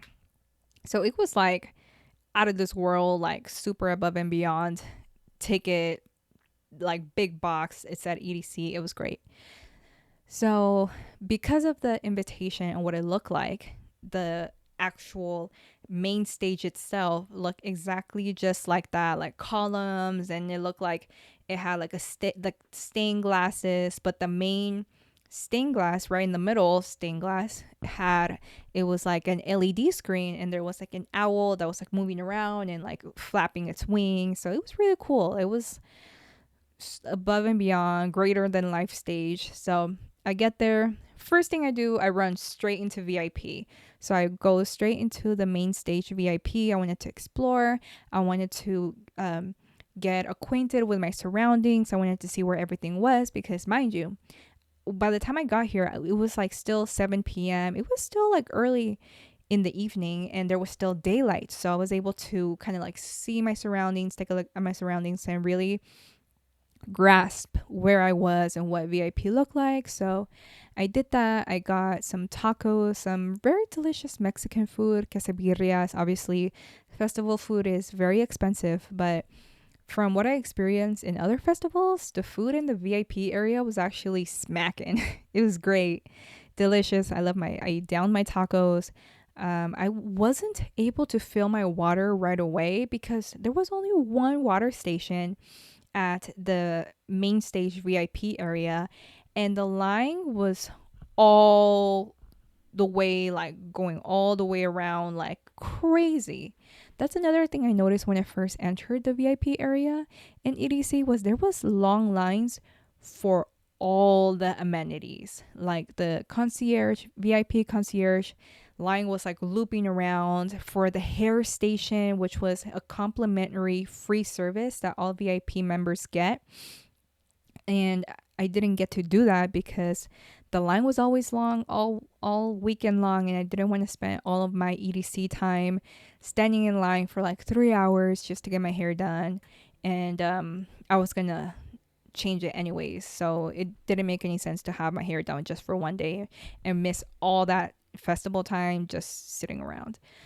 So, but that was supposed to be a free service for VIP, which a lot of people did take advantage of. But anyways, there was a line for that. There was a line for lockers. Day one, no. Yes, day one, lockers were sold out. It was insane. There was like 3 or 4 different places where you could have a locker, and all of the places, all EDC lockers were sold out on day one. It was so insane. And what's more insane was that VIP was also super packed. There had been rumors. I follow a couple of rave people, vloggers, whatever. They have really great information about different festivals, but specifically, they were saying how EDC planned to expand its VIP area, so it took up more of the main stage surface area. And so I was like prepared for that. I was like, cool, there was going to be a bigger VIP room, but I didn't expect that they were going to try and fit more people in that VIP space, which is exactly what they did. Is exactly what they did, because GA tickets sold out like right away. In the span of like maybe 2 months, GA tickets were sold out, and there was still like a whole year ahead where they only had GA Plus and VIP tickets available, since GA had sold out like crazy, super fast.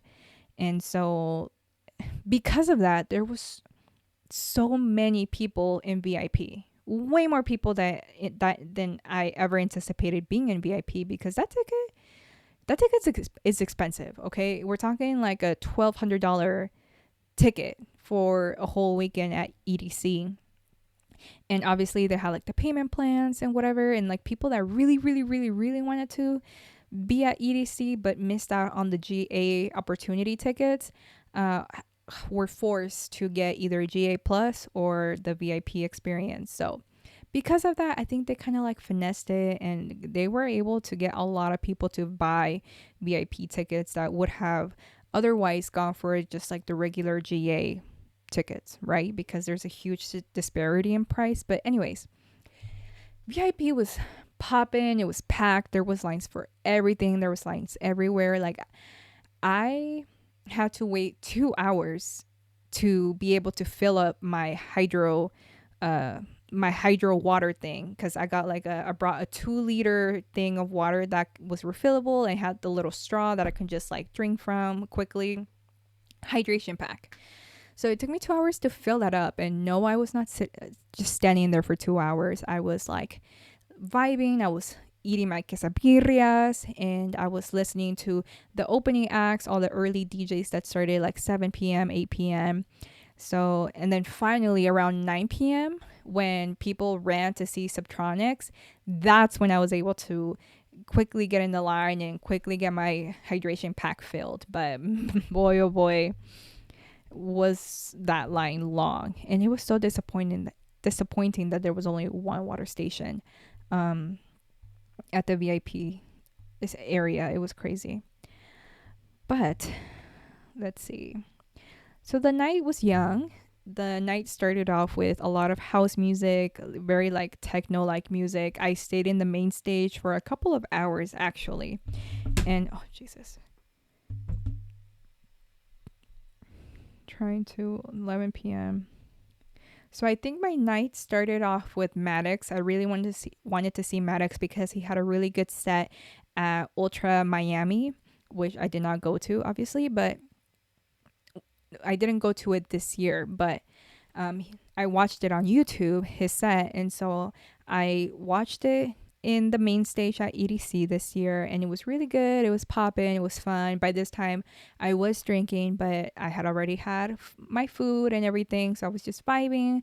I got up to the VIP platform, the viewing area, and I was able to capture some cool videos of Maddox playing in the main stage, and there was like fire like coming out of like the columns of the main stage. It was super great. Like it's you could tell it's a really well planned festival, which was awesome. But anyways, by 11 p.m. Subtronics came on, which was he's a very popular dubstep heavy bass DJ, one of the most popular right now actually. So I got to see him, which was really exciting. Get a little bass in, but I got tired of it after like I don't know, half an hour. I was like, oh okay, like I think I'm done. But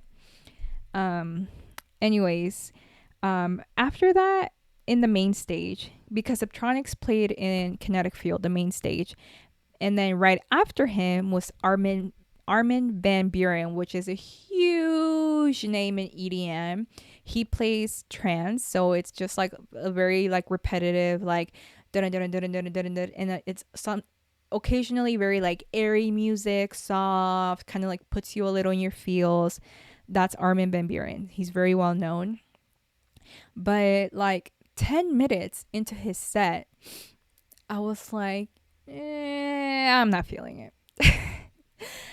It was crazy. I was like, I'm not feeling this song. I was not in the vibe, in the mood for Armin van Buren. I don't know why. I think he was just playing like his stuff was too repetitive for me. But at that point, I was like a few drinks into the night, and I was like, I guess like I was like ready to go. I was like, yes, like I was like pumped and whatever. So I decided to leave Armin's set, and what I did, I ended up going to the bass pod. I was like, yes, because I had like a list. I had my plan A, my plan B. Obviously, I wasn't feeling Armin, which is very rare because I've seen Armin plenty of times, and I really enjoy his music, and it's just super vibey. And I don't know. I think you have to be in like the right vibe, in the right mood to enjoy his music. But I wasn't on that. I was like getting, pretty tipsy by this point, and I was just like ready to go. And I like my energy was just like so high, and it was like the first day. I was not high. Okay. I did not take any drugs. So, but what I meant was like I was just like pumped up, right? It was definitely the alcohol, and I might have had a Red Bull, whatever. But anyways, I ended up going to Bass Pod to see Zomboy, and like the level that I was at, I was like, yeah, Zomboy. oh, I was like ready. I was like, yes, like I want like bass, like, and I guess I just wanted to be like overstimulated, because I wasn't getting that from Armin van Buren, and I wasn't taking any drugs. I was just drunk. I guess I was feeling it, whatever. So Zomboy was fun. Like the music was like loud, the bass was like boom, and like I guess that's the stimulation that I was like looking for. Like I'm at EDC, I want to feel the bass, right? So I got my experience, but I very quickly had to pivot because I left the bass pod early to make my way to Stereo Bloom, which is kind of a smaller stage. And it's like right, almost like smack in the middle, kind of at the heart of the Speedway is Stereo Bloom. And that is the house stage, the house music stage, like, like very like vibey and cool. Which is very in this summer, which was very in last summer and this summer. House music is just popping these last couple of years, and yeah, it's a growing genre for sure. So at 1 a.m., I saw Matroda B2B San Pacho, and I mostly went to the set not because I wanted to see Matroda, even though I've heard his name before, but because I wanted to specifically see San Pacho because, first of all, he's a Latino DJ, and I support my Latino DJs, just like De Oro, which is another very, very popular, if not the most popular Latino DJ in EDM. So Sampacho, I remember seeing on YouTube one of his sets at Beyond Wonderland, and it was one of the sets that I had missed because I was in a group and everyone was like pre-gaming, and I got to, anyways, I saw his set on YouTube and it was so good, and I was so disappointed I had to miss it because it actually turned out to be such a good set, and it had like Latino like drums in it, like and like it sounded a little like Brazilian mixed with like Latino vibes, Mexican vibes, and I was just like, oh, all for it. But this B2B with Metroda with Sampacho was so lit. I am so glad I went to this set. And mind you, like at 1:41 a.m. is when the fireworks went off, so I was like already like just having fun. I was dancing the whole time and my feet were hurting. I was wearing these big platform shoes, but by that time I had ditched the shoes. There were no lockers available. So what I did, I just took them right off, put on my replacement boots, which is like my black combat boots, and I just ditched the platform heels, and I was like, some ravers gonna be blessed with these amazing, beautiful shoes that are so pretty and furry and beautiful. Anyway, so I was like vibing in, like dancing to house music, like just living like my best life, and that's really all that I could have asked for. It's all that I imagined EDC to be. And right after this set, there was another house DJ in that same stage, Stereo Bloom. His name is Noizu, and I have actually had a couple of his songs, some of his bangers saved on my playlist, and I was like, oh, it turns out I do know this DJ. I do listen to his music. So I stayed for that, and that was popping. It was like more like music, and I was just like the whole hour I was just having fun. And I actually got to go onto a platform, not because they had VIP. This stage actually did not have VIP, but I got to go on the Verizon platform because I was a Verizon customer, and the person that was like standing in front of the line, he was like, no, you have to be a Verizon customer. And I was like, no. Like I get, I was like, I get bills from you guys, okay? Because my phone is with Verizon Wireless. I was like, I get your guys' bills. Like, here's my app. And it wasn't loading, but he could see I had the app installed in my phone. So it was like, oh, okay, you're a Verizon customer. Like, come on in. So I got a really good spot that during that 2 hour mark, not mark, but that 2 hour span, I was at the Verizon Wireless platform viewing area, just like dancing away. And I had space to dance. And I was like, woo, it's just so much fun. Just live my life, you know? It was so much fun. And so after that is when the troubles started. Day one from Stereo Bloom, 3 a.m. 3 in the morning was when things started getting good. John Summit was going to play at Circuit Grounds, and I was at Stereo Bloom, which was up north. Circuit Grounds was all the way at bottom right. So I was here and I needed to get down here. So that was quite a trek that I had to go through. But it was nice because I got to see a lot of I got to see EDC during the night, which is when the speedway comes alive. You see all the lights. There's so many LED lights everywhere. They even have Pixel Forest this year, which is like kind of like pixel theme, and it looks like an enchanted forest, and it's blue, and there's this area with all these lights, and people can just chill and relax and sit. And there was even like video game stations set up. There was like a whole wall that looked like Roblox, but it was like lighted. It was insane. It was insane, but in the coolest way. Honestly, I could have like walked through EDC the whole time. There was also like a carnival rides everywhere. Like there was like the stuff you see like at a fair, they had at EDC, like all the rides and whatever, but lines were too long. I was not gonna waste my precious EDC time standing in line for a ride. Maybe next year, I don't know, but I got to experience through my long trek of trying to make it to Circuit Ground so I could see John Summit and get a good spot in VIP for John Summit. I left Noizu. I left the Stereo Bloom stage a little bit early so I can make it to Circuit Grounds, because Circuit Grounds is pretty much almost as big, as large as the main stage. That's how big, that's how big the crowd gets in Circuit Grounds.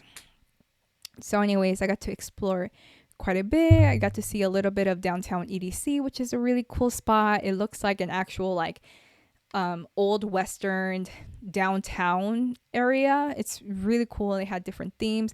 I even saw some people getting married. I walked by the chapel, they called it, where people actually get married at EDC. I got to get a little peek of that. It was so cool.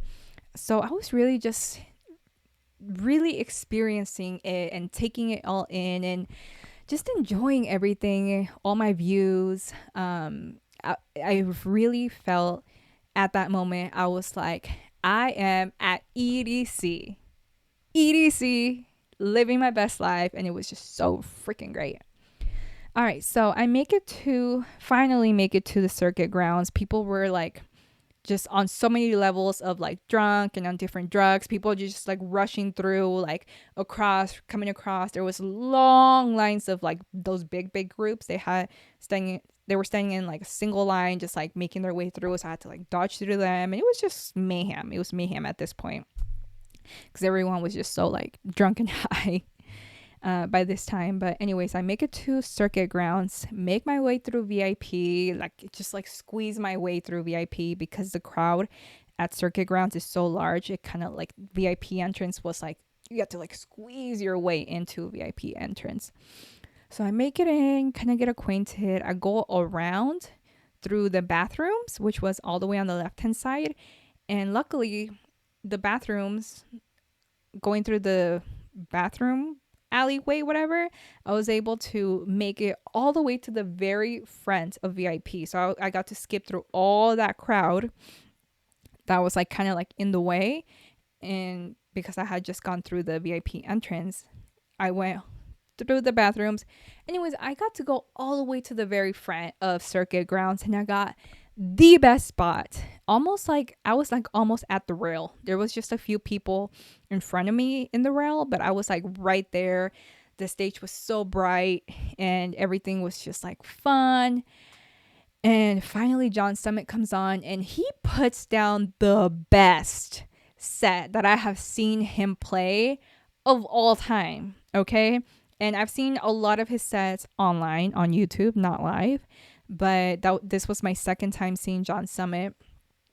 The first time I saw him play in Houston, Texas at Clay Day Club, and that was popping. But yeah, I finally got to see him live on stage in EDC Circuit Grounds. That was the best set that night. If not like top 3 best sets of the whole EDC weekend, it was John Summit. He was like on point with the music, and I was dancing, recording, and then there was like fireworks went off, and it was just amazing. Like, I'll show you how to be human. Oh my god, like I had a moment there, just like listening to the beautiful chorus of his song. It was just wonderful, and you had to be there. Amazing. All right, moving forward. So after that very high point of John's Summit at Circuit Grounds, I have to make my way to Kinetic Field, to the main stage, which is all the way over, all the way on the opposite side of the Speedway. So this is a Speedway long ways. Okay, I was down here. I needed to make my way all the way across, but I kind of had a route set up already. So instead of going through the very middle through downtown EDC, I decided to take the most outer road, little pathway that they had, because they had two pathways, whereas last year they only had like one rainbow road, they call it. But this time there was a rainbow road, and there was this other pathway, a second pathway to help ease traffic, which is the one that I took, which was the one that was closer to the techno stages. They had like a domed like techno stage. It was huge. It was like a mega structure, they called it, to help the techno music sound better.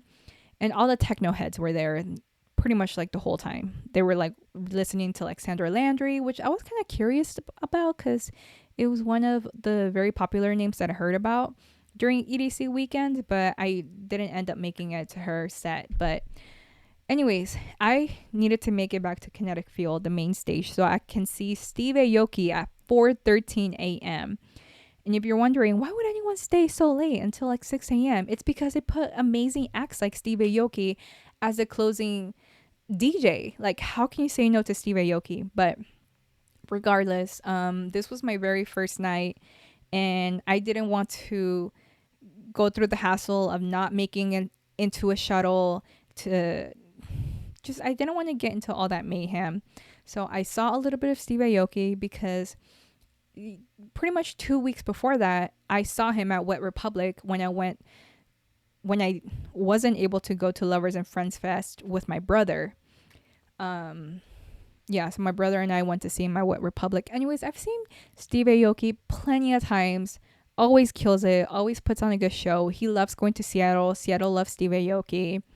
So I decided to leave like 30 minutes early before Steve Aoki ended his set. And he was actually getting down. Not gonna lie. Like, the set was getting really, really good. It was different from any of the other sets he had played before.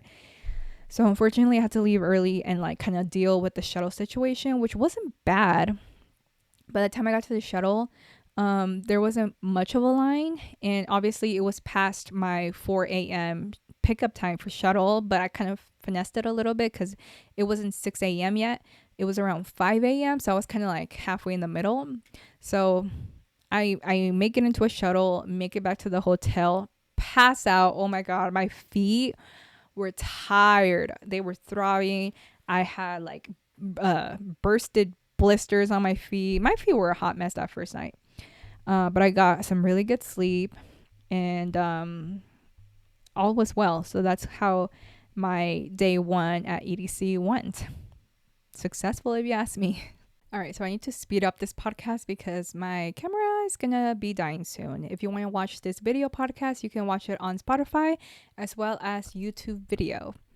Okay, so my second day at EDC, I woke up in my hotel, and I had a brunch set up at Fuhu, which is a very nice restaurant that is in Resorts World. It's Asian theme, obviously, and I think there's some like Latino fusion in there. I don't know, but it was a brunch, and I bought it, and it was included in my hotel EDC package. So I just had to show up and leave a tip for my server, but it was already paid for.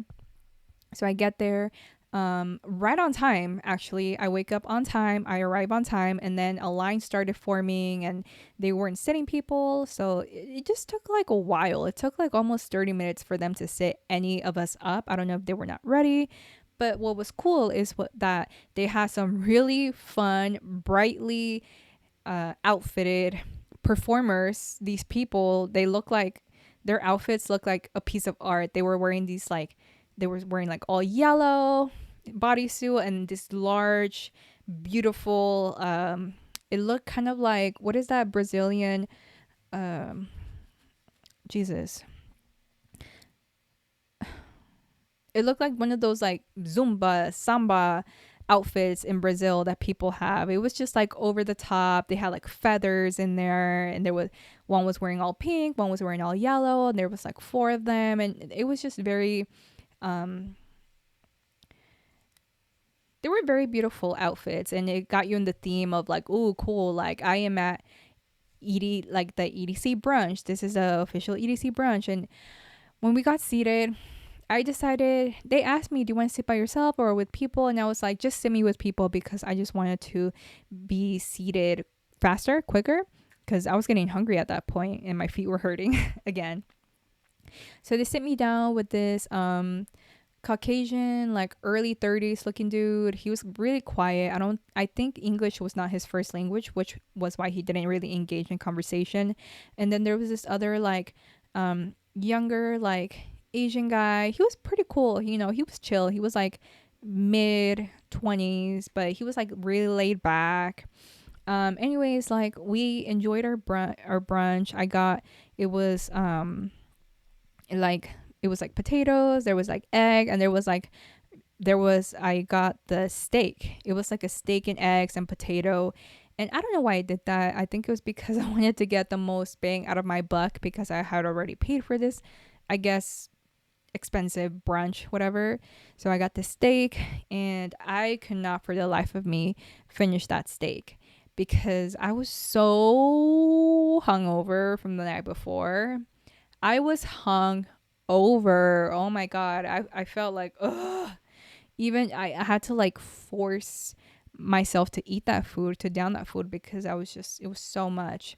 It was really heavy. But before they served us our main entrees, they actually brought us like a very nice, fresh cucumber salad with like veggies and stuff. And that was delicious, because what they were like, the vinaigrette was like, oh my God, to die for. And this little wasabi, not wasabi, oh my God, like tuna bite, and it was like fried, and it had a little topper, and that was like a one bite thing, and oh my God, it was like fried, and it was so delicious. Oh my God. So the starters were amazing.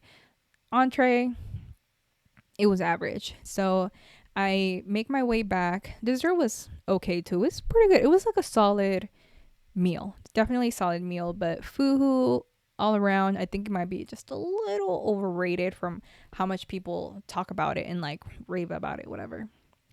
Okay, so I make my way to the hotel very quickly, and then I get ready and whatnot, make my way into the EDC shuttle. I was almost late to my shuttle because I was just spending so much time getting ready, but I get to EDC after taking the shuttle. And mind you, the shuttle was like popping. People were like vibing in there. They were playing music. Everyone was talking. And like there, both days, day one and day two that I was in the shuttle, I think pretty much for the most part, people talked to me on the shuttle, which was cool. I like talking to strangers and getting to know people a little bit better. But so I get to EDC day 2, go straight to VIP, do my same thing. I was able to grab water easier this time, almost right away as soon as I got into the VIP area. And I try to get there early, I remember, because I was trying to get my hair done in like the free hair service where they put like really brightly colored stuff and do all these elaborate braids and fun festival hairstyles. And it was for free because I had already paid for the service by paying for this really expensive VIP ticket. So I was trying to take advantage of that because I was wearing a bright violet bodysuit with this really cool like navy blue like body chain, whatever. It was awesome. I looked like I was about to go into a spaceship. Anyways, so I stood there for like a solid hour and like 90 minutes, hour and a half. And there was somebody like monitoring like the line and asking people like, what are you getting done, what are you getting done? And when he got to me, and I told him, oh, he asked me makeup or hair, and I was like, oh, just hair. He's like, oh, well, just so you know, all the people that were in front of you also want hair only, and right now we're looking at about like a 3 to 4 hour wait. And I was like, no. I obviously didn't say no to him, but I was in my mind, I was like, no, I'm not gonna spend all this time in this ridiculous line just to get hair done for one night and just to get a cool picture. Like, no. So needless to say, I ended up leaving, getting out of the line after waiting for so long, but I went straight to the bar. I got myself a nice drink. Those bartenders were not good. They did not know what they were doing. Unfortunately, I asked for a drink that was on their menu, and both of the nights, like night 1 and night 2, the bartenders didn't even know how to make the drinks that were in their menu, which is pretty standard bartending work, right? Anyways, they were nice regardless, and I tipped my bartenders, but man, those drinks did not taste good. They were strong, and I think it was because the bartenders felt bad that they couldn't make the drink that I asked them for from their menu. But anyways, I got myself a drink. I went up to the VIP platform viewing area, and then one of the very first DJs at 9 p.m., Benny Benassi, started playing. Oh my god, I was so excited to see Benny Benassi. Like, he's a DJ that made that song "Push Me and Then Just Touch Me till I can get my satisfaction."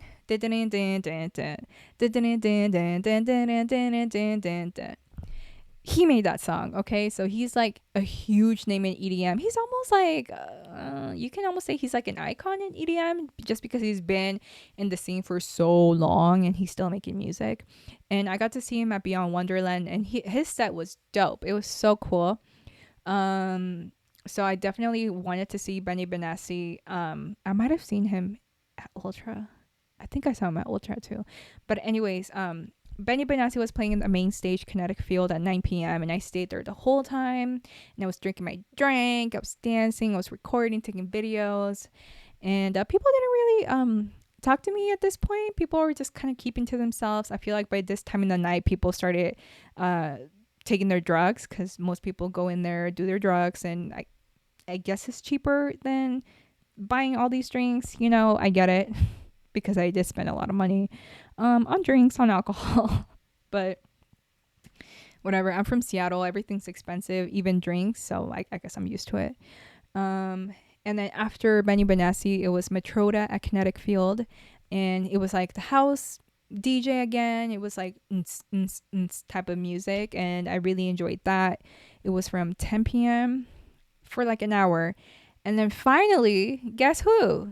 DJ Snake comes right after Matroda and is set to play at 11:18 p.m. at Kinetic Field. But because I had already seen him that morning, I really wanted to make it and run all the way down to the opposite side of the speedway to Circuit Grounds to see the special guest.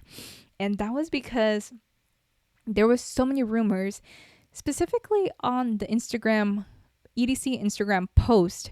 All the comments were like Skrillex. Everybody was like just guessing the special guest was going to be Skrillex. So I was like, I have to be there. Like, can you imagine the moment that Skrillex comes out and the whole crowd goes, "Whoa, Skrillex, you're back!"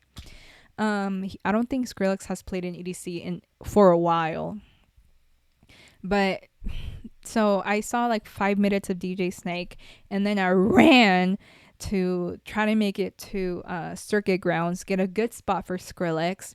So I had to go through all that crowd. That's like a 6-minute walk just to cross from one end of the speedway all the way to the other side of the speedway. It's like a solid 6 to 7 minutes of walking, if you know how to work around the crowd, whatever.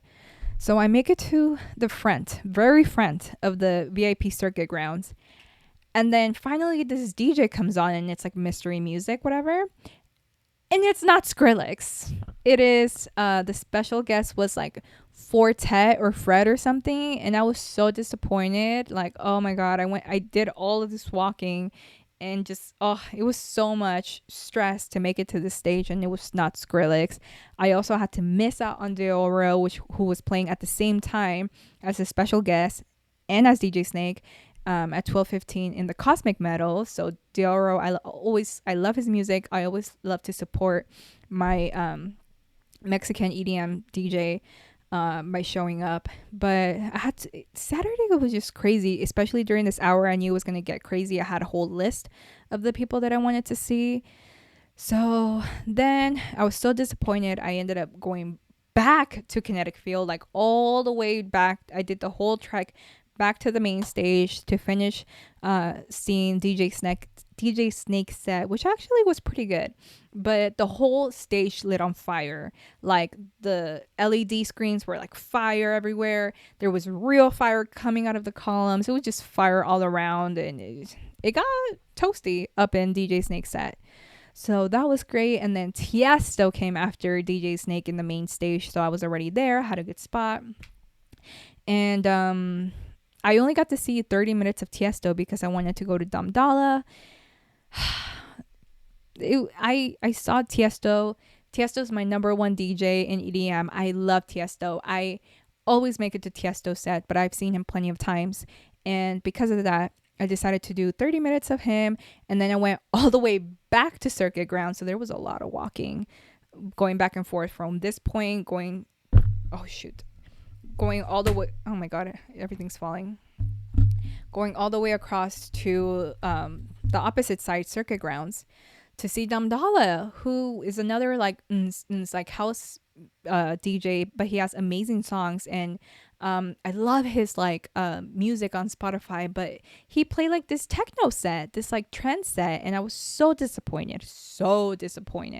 I was like, I can't believe I left Tiesto for this, because Tiesto was getting down. He was getting down. I was like starting to feel the vibe, and it was fun and whatever, but I was so disappointed. I was so tired. My feet were so tired at that point. I decided to just stay for the rest of Damdala until Zed was playing at Kinetic Field at 1:47 a.m. for fireworks. So I make it like I walk all the way back again. So it was a lot of back and forth between the two biggest stages, because I wanted to see like all these big DJ names. So when I make it close to the VIP area of the main stage, that's when the fireworks started going off at like 1:45. It was like boom, boom, and there was like so many fireworks. Like all you could hear was like because they were going off at the same time so fast. And I was so impressed. I took videos. It was the whole sky lit up with fireworks. And when people on YouTube and like the vlogs were talk about the EDC fireworks and how amazing they are, like you really have to be there to experience just how amazing and grand these fireworks are. Like 4th of July has nothing on EDC fireworks. And the fireworks are close to you. They're like big, large, because they're so close and in your face. It's just amazing. And I had an amazing like emotional moment. And then finally I made it into the VIP main stage to see Zed. Zed was amazing. He kills it every time. Gets you in your feels, gets you dancing. Love that. But to finish the night at 4:30 a.m., I make it back to Base Pod for the very last set of my night to see Crank That at Base Pod. And I was so pumped for this because Crank That, I had seen his EDC Orlando set, and I saw it on YouTube. So but this set, like they gave him the main stage at EDC Orlando, and he killed it. Like he knocked it out of the ballpark. Like that, it's like in your face, like upbeat bass music, like dun, dun, dun, dun, dun. And like that set, I go so hard at the gym when I listen to Crank That's EDC Orlando set. I go so hard, like oh my god, like you would think if you saw me at the gym while I was like listening to this set, you would be like, this girl is psycho. Like she's going super hard, like hope she doesn't hurt herself. Mind you, I don't hurt myself at the gym. I know what I'm doing. I've been doing it for over 10 years. But yeah, I just go crazy. I just go so hard at the gym, and like when I'm deadlifting, there's like not a single weight on that barbell that I won't be able to lift if I'm listening to this crank that set. So that being said, like I already have high expectations. So I get there. Base pod did have a VIP area, which it was smaller, but it was there. It was VIP. And mind you, there was no water, but that's a whole different conversation. There was no free water at the base pod, which was crazy. Not even in VIP, which is crazy. But Crank That starts playing, and the DJ before him was like super slow and boring, but he comes on and like the crowd comes alive, and then he grabs the mic and he's like, "Good freaking morning, dude, EDC, like, are you ready?"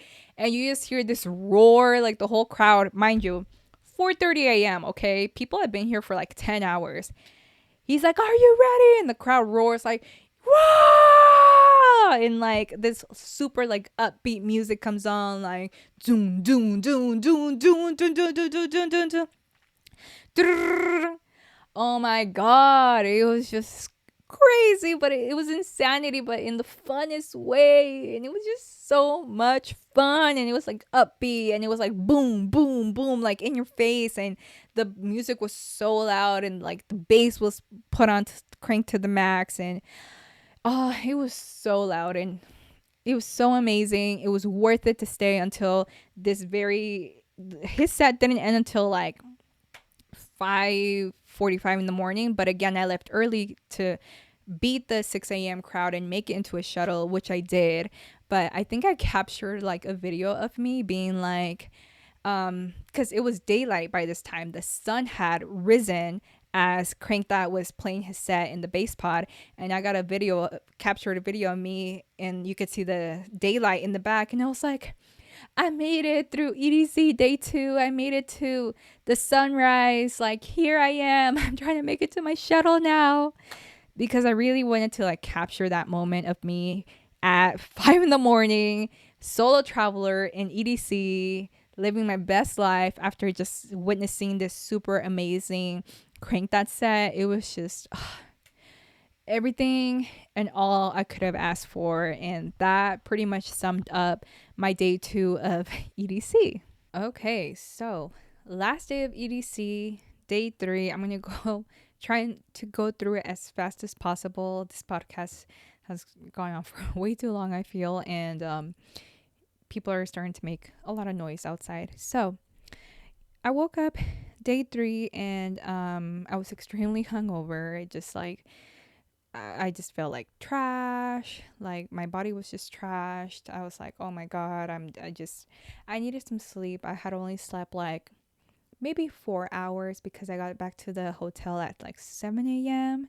Just rough is all I can say. I went straight to bed, and I had a brunch at Fuhu that morning at noon, and I was like, there's no way I'm making it to that. So I turned off my alarm clock, and I just really needed that extra hour of sleep. So I decided to turn off my alarm and just keep sleeping, which was so great. I needed some rest like super bad. But anyways, I managed to get myself out of bed, and I got ready, took a shower, got dressed and everything, and got ready for another day party, because I had this whole itinerary of what I was going to do throughout the whole EDC weekend. And in that list, I had IU Day Club to go see Crank That again. So I had just left EDC the night before, closed off the night by watching Crank That at Base Pod, which was amazing.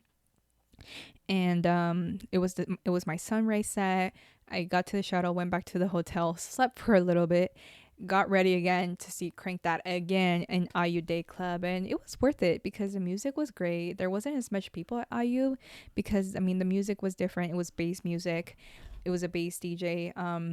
But still, I feel like people were like extremely hungover, like still sleeping from the night before, not sleeping for hours. So luckily there was a lot of room at Ayu Day Club, and I didn't drink. I was extremely hungover, and but I got to enjoy some music. I was wearing a really cute like bikini, green blue bikini with like a really cool like beach cover. It was a great outfit. I really liked that outfit. So I was in like such tight timeline that I had to just like rush, get ready, shower again because it was like so hot outside during IU Day Club.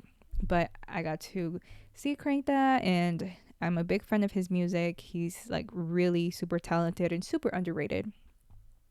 So anyways, I get ready, make it into my hotel, I'm sorry, shuttle.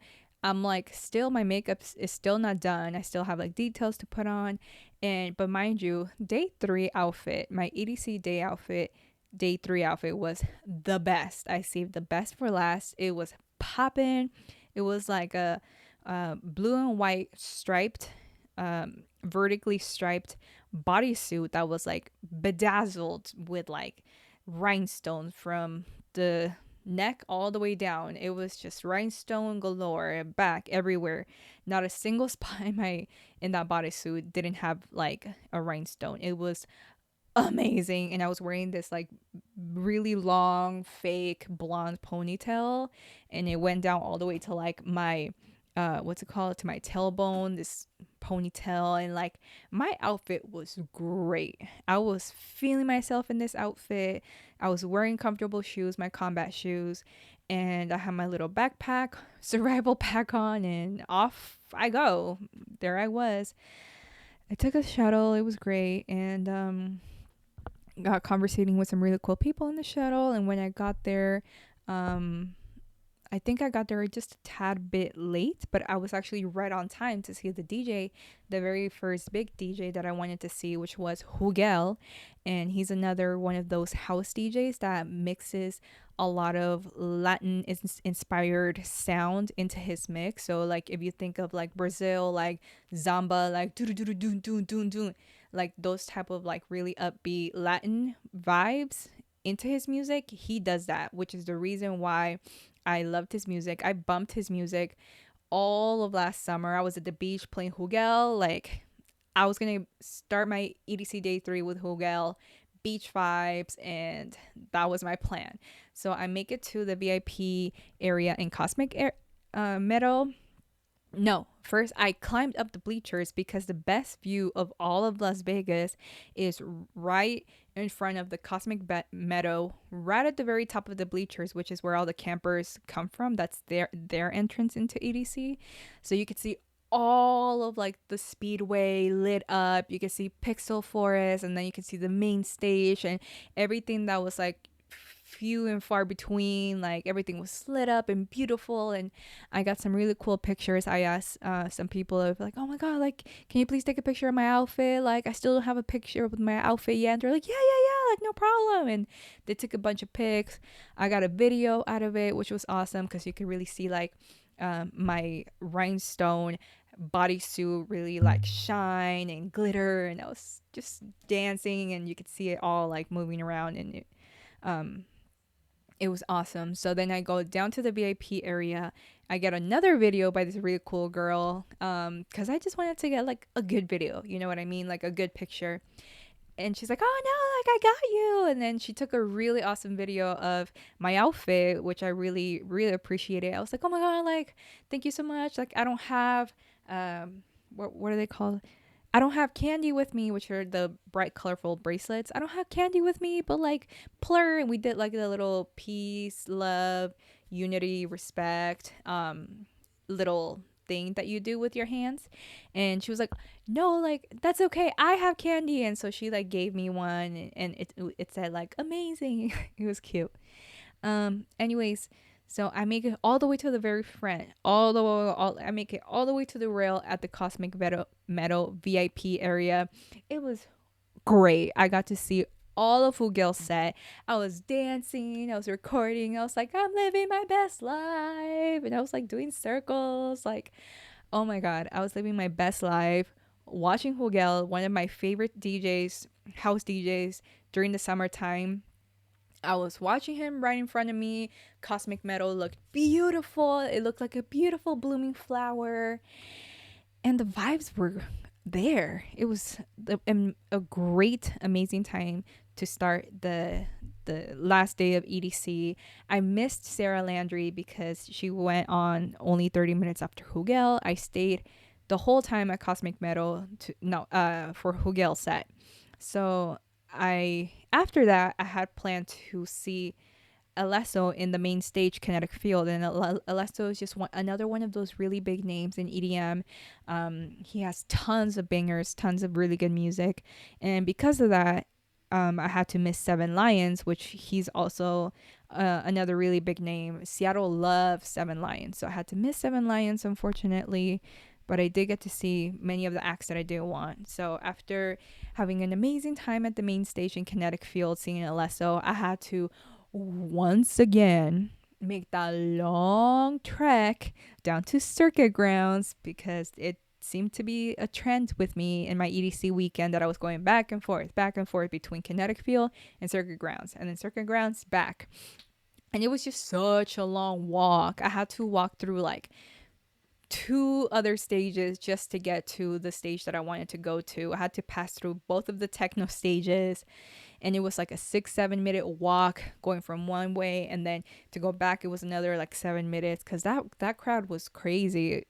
It was just like there were so many people, and most of them were on drugs or they were lit and drunk, but anyways, I managed to make it to Circuit Grounds VIP area again. Luckily, I had VIP because, man, like I would not have been able to navigate through the Circuit Ground crowd because that crowd was so enormous. It spanned like a quarter of a mile away from the stage, from the front of the stage. It was wild, mind blowing, but luckily, I got to VIP area. I knew how to make my way through the restroom area.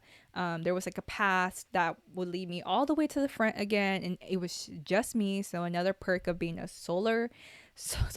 being a solo traveler is that you can just kind of like dodge your way through the crowd and just be very quick with it. You don't have to wait for the whole entire squad to go, drag them all the way up to the front. You can just kind of like zigzag, and I was like Speedy Gonzalez up there.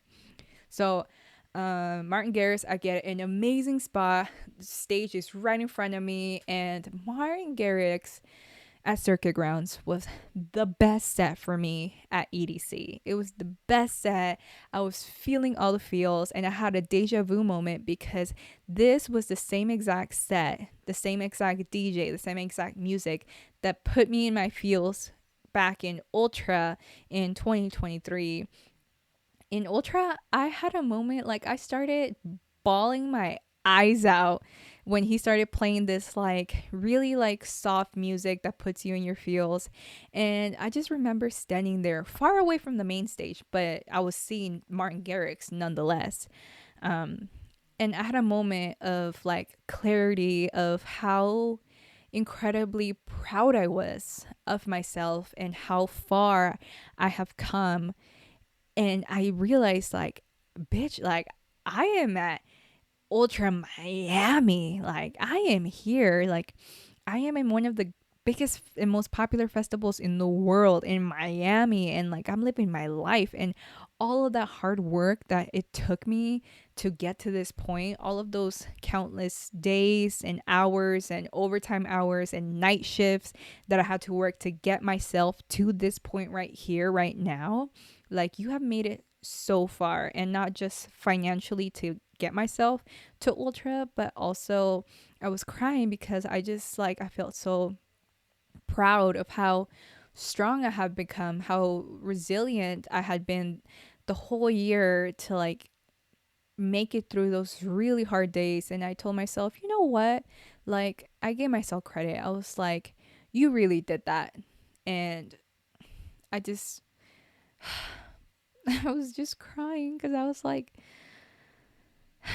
I was so proud of my efforts and perseverance, and also how far I had come as a woman And I was just feeling clarity and feeling proud and happy and grateful. Definitely feeling grateful as well.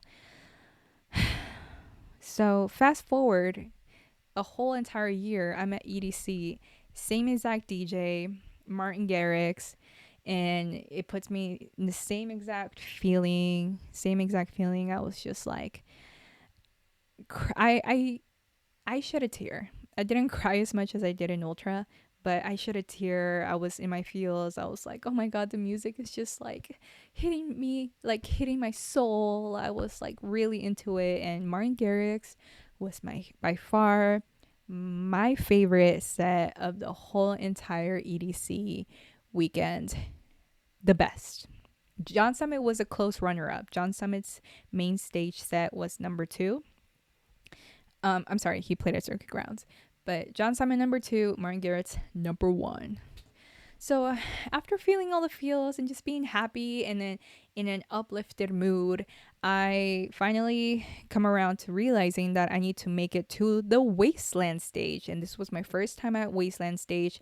Wasteland is known for being like the hard style stage. So it's like the very hard hitting, fast paced bass music, drum music, like but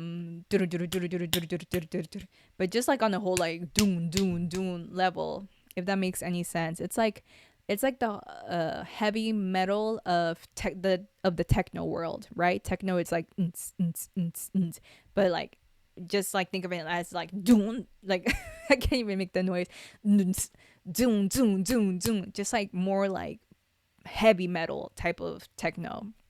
So that's hard style. So that's what they play at Wasteland. And this was my first time seeing the Wasteland the whole weekend. And I was going to see the Tweakers, who are a very popular hardstyle duo group. And they even played at Tomorrowland main stage and they killed it. I watched that set on YouTube and it was amazing. And it's another one of those sets that I work out to and go hard at the gym. But after watching a few of their sets online on YouTube and like working out to those like super fast paced, intense sets, I was like, yes, I have to see the Tweakers at EDC, which luckily I got to see them. But at the same time as the Tweakers, Excision was playing. So Excision is like the EDM king of heavy bass. And when I mean heavy bass, I mean heavy bass. Not the dubstep or no. This is the bass king basically of EDM, Excision. And so I wanted to get a little bass in there in my evening, but I was like, okay, I'm gonna leave Wasteland a little bit earlier so I can make it to Circuit Grounds, because I was gonna have to walk all the way around that huge Circuit Grounds crowd that I was telling you guys about. But that didn't happen because I was having so much fun at Wasteland watching the Tweakers, and it was like a whole different vibe. And Wasteland also had a little VIP section, so I had some space to dance. I was mostly like jumping around like doon. I was like, yeah, it was like so much fun, and I was having so much fun. I didn't even care to make it to Excision set. I was like, I can just watch Excision set on YouTube if I really wanted to. And it doesn't seem like I missed out on anything by missing out Excision, because it looks like he played almost the exact same set that he has been playing all year round at like Lost Lands and then Thunderdome, all these other shows he's been doing. It sounds like he's been like playing the same set, the same music, and he even showed the same visuals as he has been the whole year. So anyways, I missed Excision, didn't even care, I was having so much fun, but I was super bummed out that I missed Dead Mouse, which is the DJ that obviously wears the white circular mouse mask that has those two large ears. He's super popular. One of those DJs that covers their faces just like Daft Punk. Dead Mouse, if you see a picture of him, I'm sure you would recognize him. He's kind of iconic. I was so bummed out to miss Dead Mouse, and he was playing at Cosmic Meadow. So anyways, after my hour was over, I had to walk from Wasteland all the way to Kinetic Field to see Fisher. And oh my God, Fisher was phenomenal. And he wasn't just playing like his radio music. He played a whole entire different set, a unique set, a separate aside from all of his bangers on that are on Spotify. He did add some of those in there, but oh man, like Fisher's set was awesome. It was like a vibe, and it wasn't just a house vibe. It was like a fun dancing vibe, and yeah, it really got the crowd going, right? But yeah, Fish. I heard Fisher is crazy, but shout out Fisher. Follow the fish. Okay, so I'm trying to see. I'm trying to look at my photo album to kind of like remind me of moments that I don't want to be missing any moments. But yeah, I took tons of videos. Fisher, and then who did I see after Fisher? So after Fisher, he played at the Kinetic Field main stage at 3 in the morning, and after that, it was this huge like iconic duo that was going to be playing and closing off all of EDC weekend at the main stage. It was going to be John Summit, B2B, back to back Green Velvet. And when I saw that on the lineup, I was like, yes, I have to be there. I'm going to be there. No matter what happens my EDC weekend, I am going to be at this set. And boy, was I very grateful and fortunate to be able to have caught me experienced the set, because it was so worth it. I mean, at this point, I didn't care to be right at the very front. I was kind of like over it. I just wanted to vibe. So I was kind of like in the middle of the VIP crowd in the main stage. And again, I was just like vibing, like enjoying the music. It was so good. It was so good. And later on, when I watched the EDC post, they posted a reel. John Summit was like, started balling up. He had a moment of like gratitude and taking it all in, and he started getting emotional and crying a little bit. And then Green Velvet like did like dabs with him and like gave him a hug. He's like, hey man, like bring it in. And it was just all around like really great freaking vibes at EDC. And I'm not even gonna lie, I would 100% go back, like in a drop of a dime. Like all of that money and all of that like travel time to get there, and all of that stress with like hotels and checking in and out, all of that was 100% worth it, so that I can make it to be under the wonderful, beautiful electric sky and just live a dream life for a weekend. And it was just so worth it. I fell in love, and I will 100% go back to EDC next year, VIP only. It's the only way to do it, especially if you're solo traveling like me. But yeah, that kind of concludes my EDC weekend.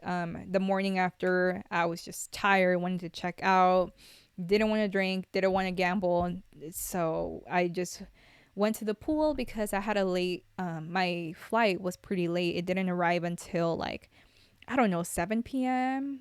I think, or 8 p.m. I don't know, but I went up to the lobby and I asked the girl. He was like, "Hey, I'm checking out, but could I just hang out at the pool?" And she's like, yeah. And she gave me a key specifically only for the pool. So I got to hang out at the Resorts World pool, which was so nice because I really needed that nap.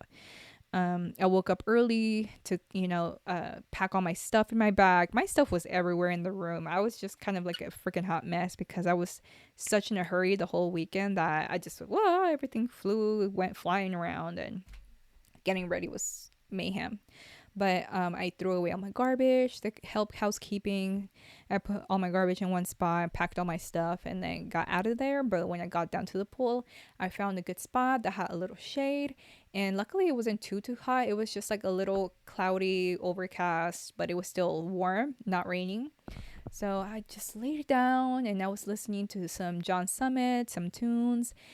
And I took a nice, 2-hour nap. Like, I was down there in that pool for a while. maybe it was more than 2 hours. I don't know. But I was like snoozing in and out. I was drinking my water, staying hydrated after just like trashing my body with alcohol, which I'm not proud of. But I wouldn't I wouldn't take it back. Like all those drinks were worth it. I had a ball. It was so much fun, and that is that. Okay. So, thank you so much for sticking out all the way until the end on this very long episode. I hope you enjoyed it. I gave you guys enough content. If you enjoyed this episode, please drop a rating in Spotify or Apple. Make sure to I can't even speak anymore. Like my throat hurts. I'm like mumbling words. A girl's tired. But yeah, please drop me a rating on Spotify as well as Apple Podcasts. And feel free to follow so that you can be the first to know when I upload my weekly episodes on Spotify, Apple Podcasts, and you can also follow on your preferred podcast streaming service. I am on pretty much every major podcast platform that you can think of. I'm there. So, yeah, hit the follow button. Please drop a rating. It is completely free for you to do. And I hope to see you on the next episode. Mwah. Peace out.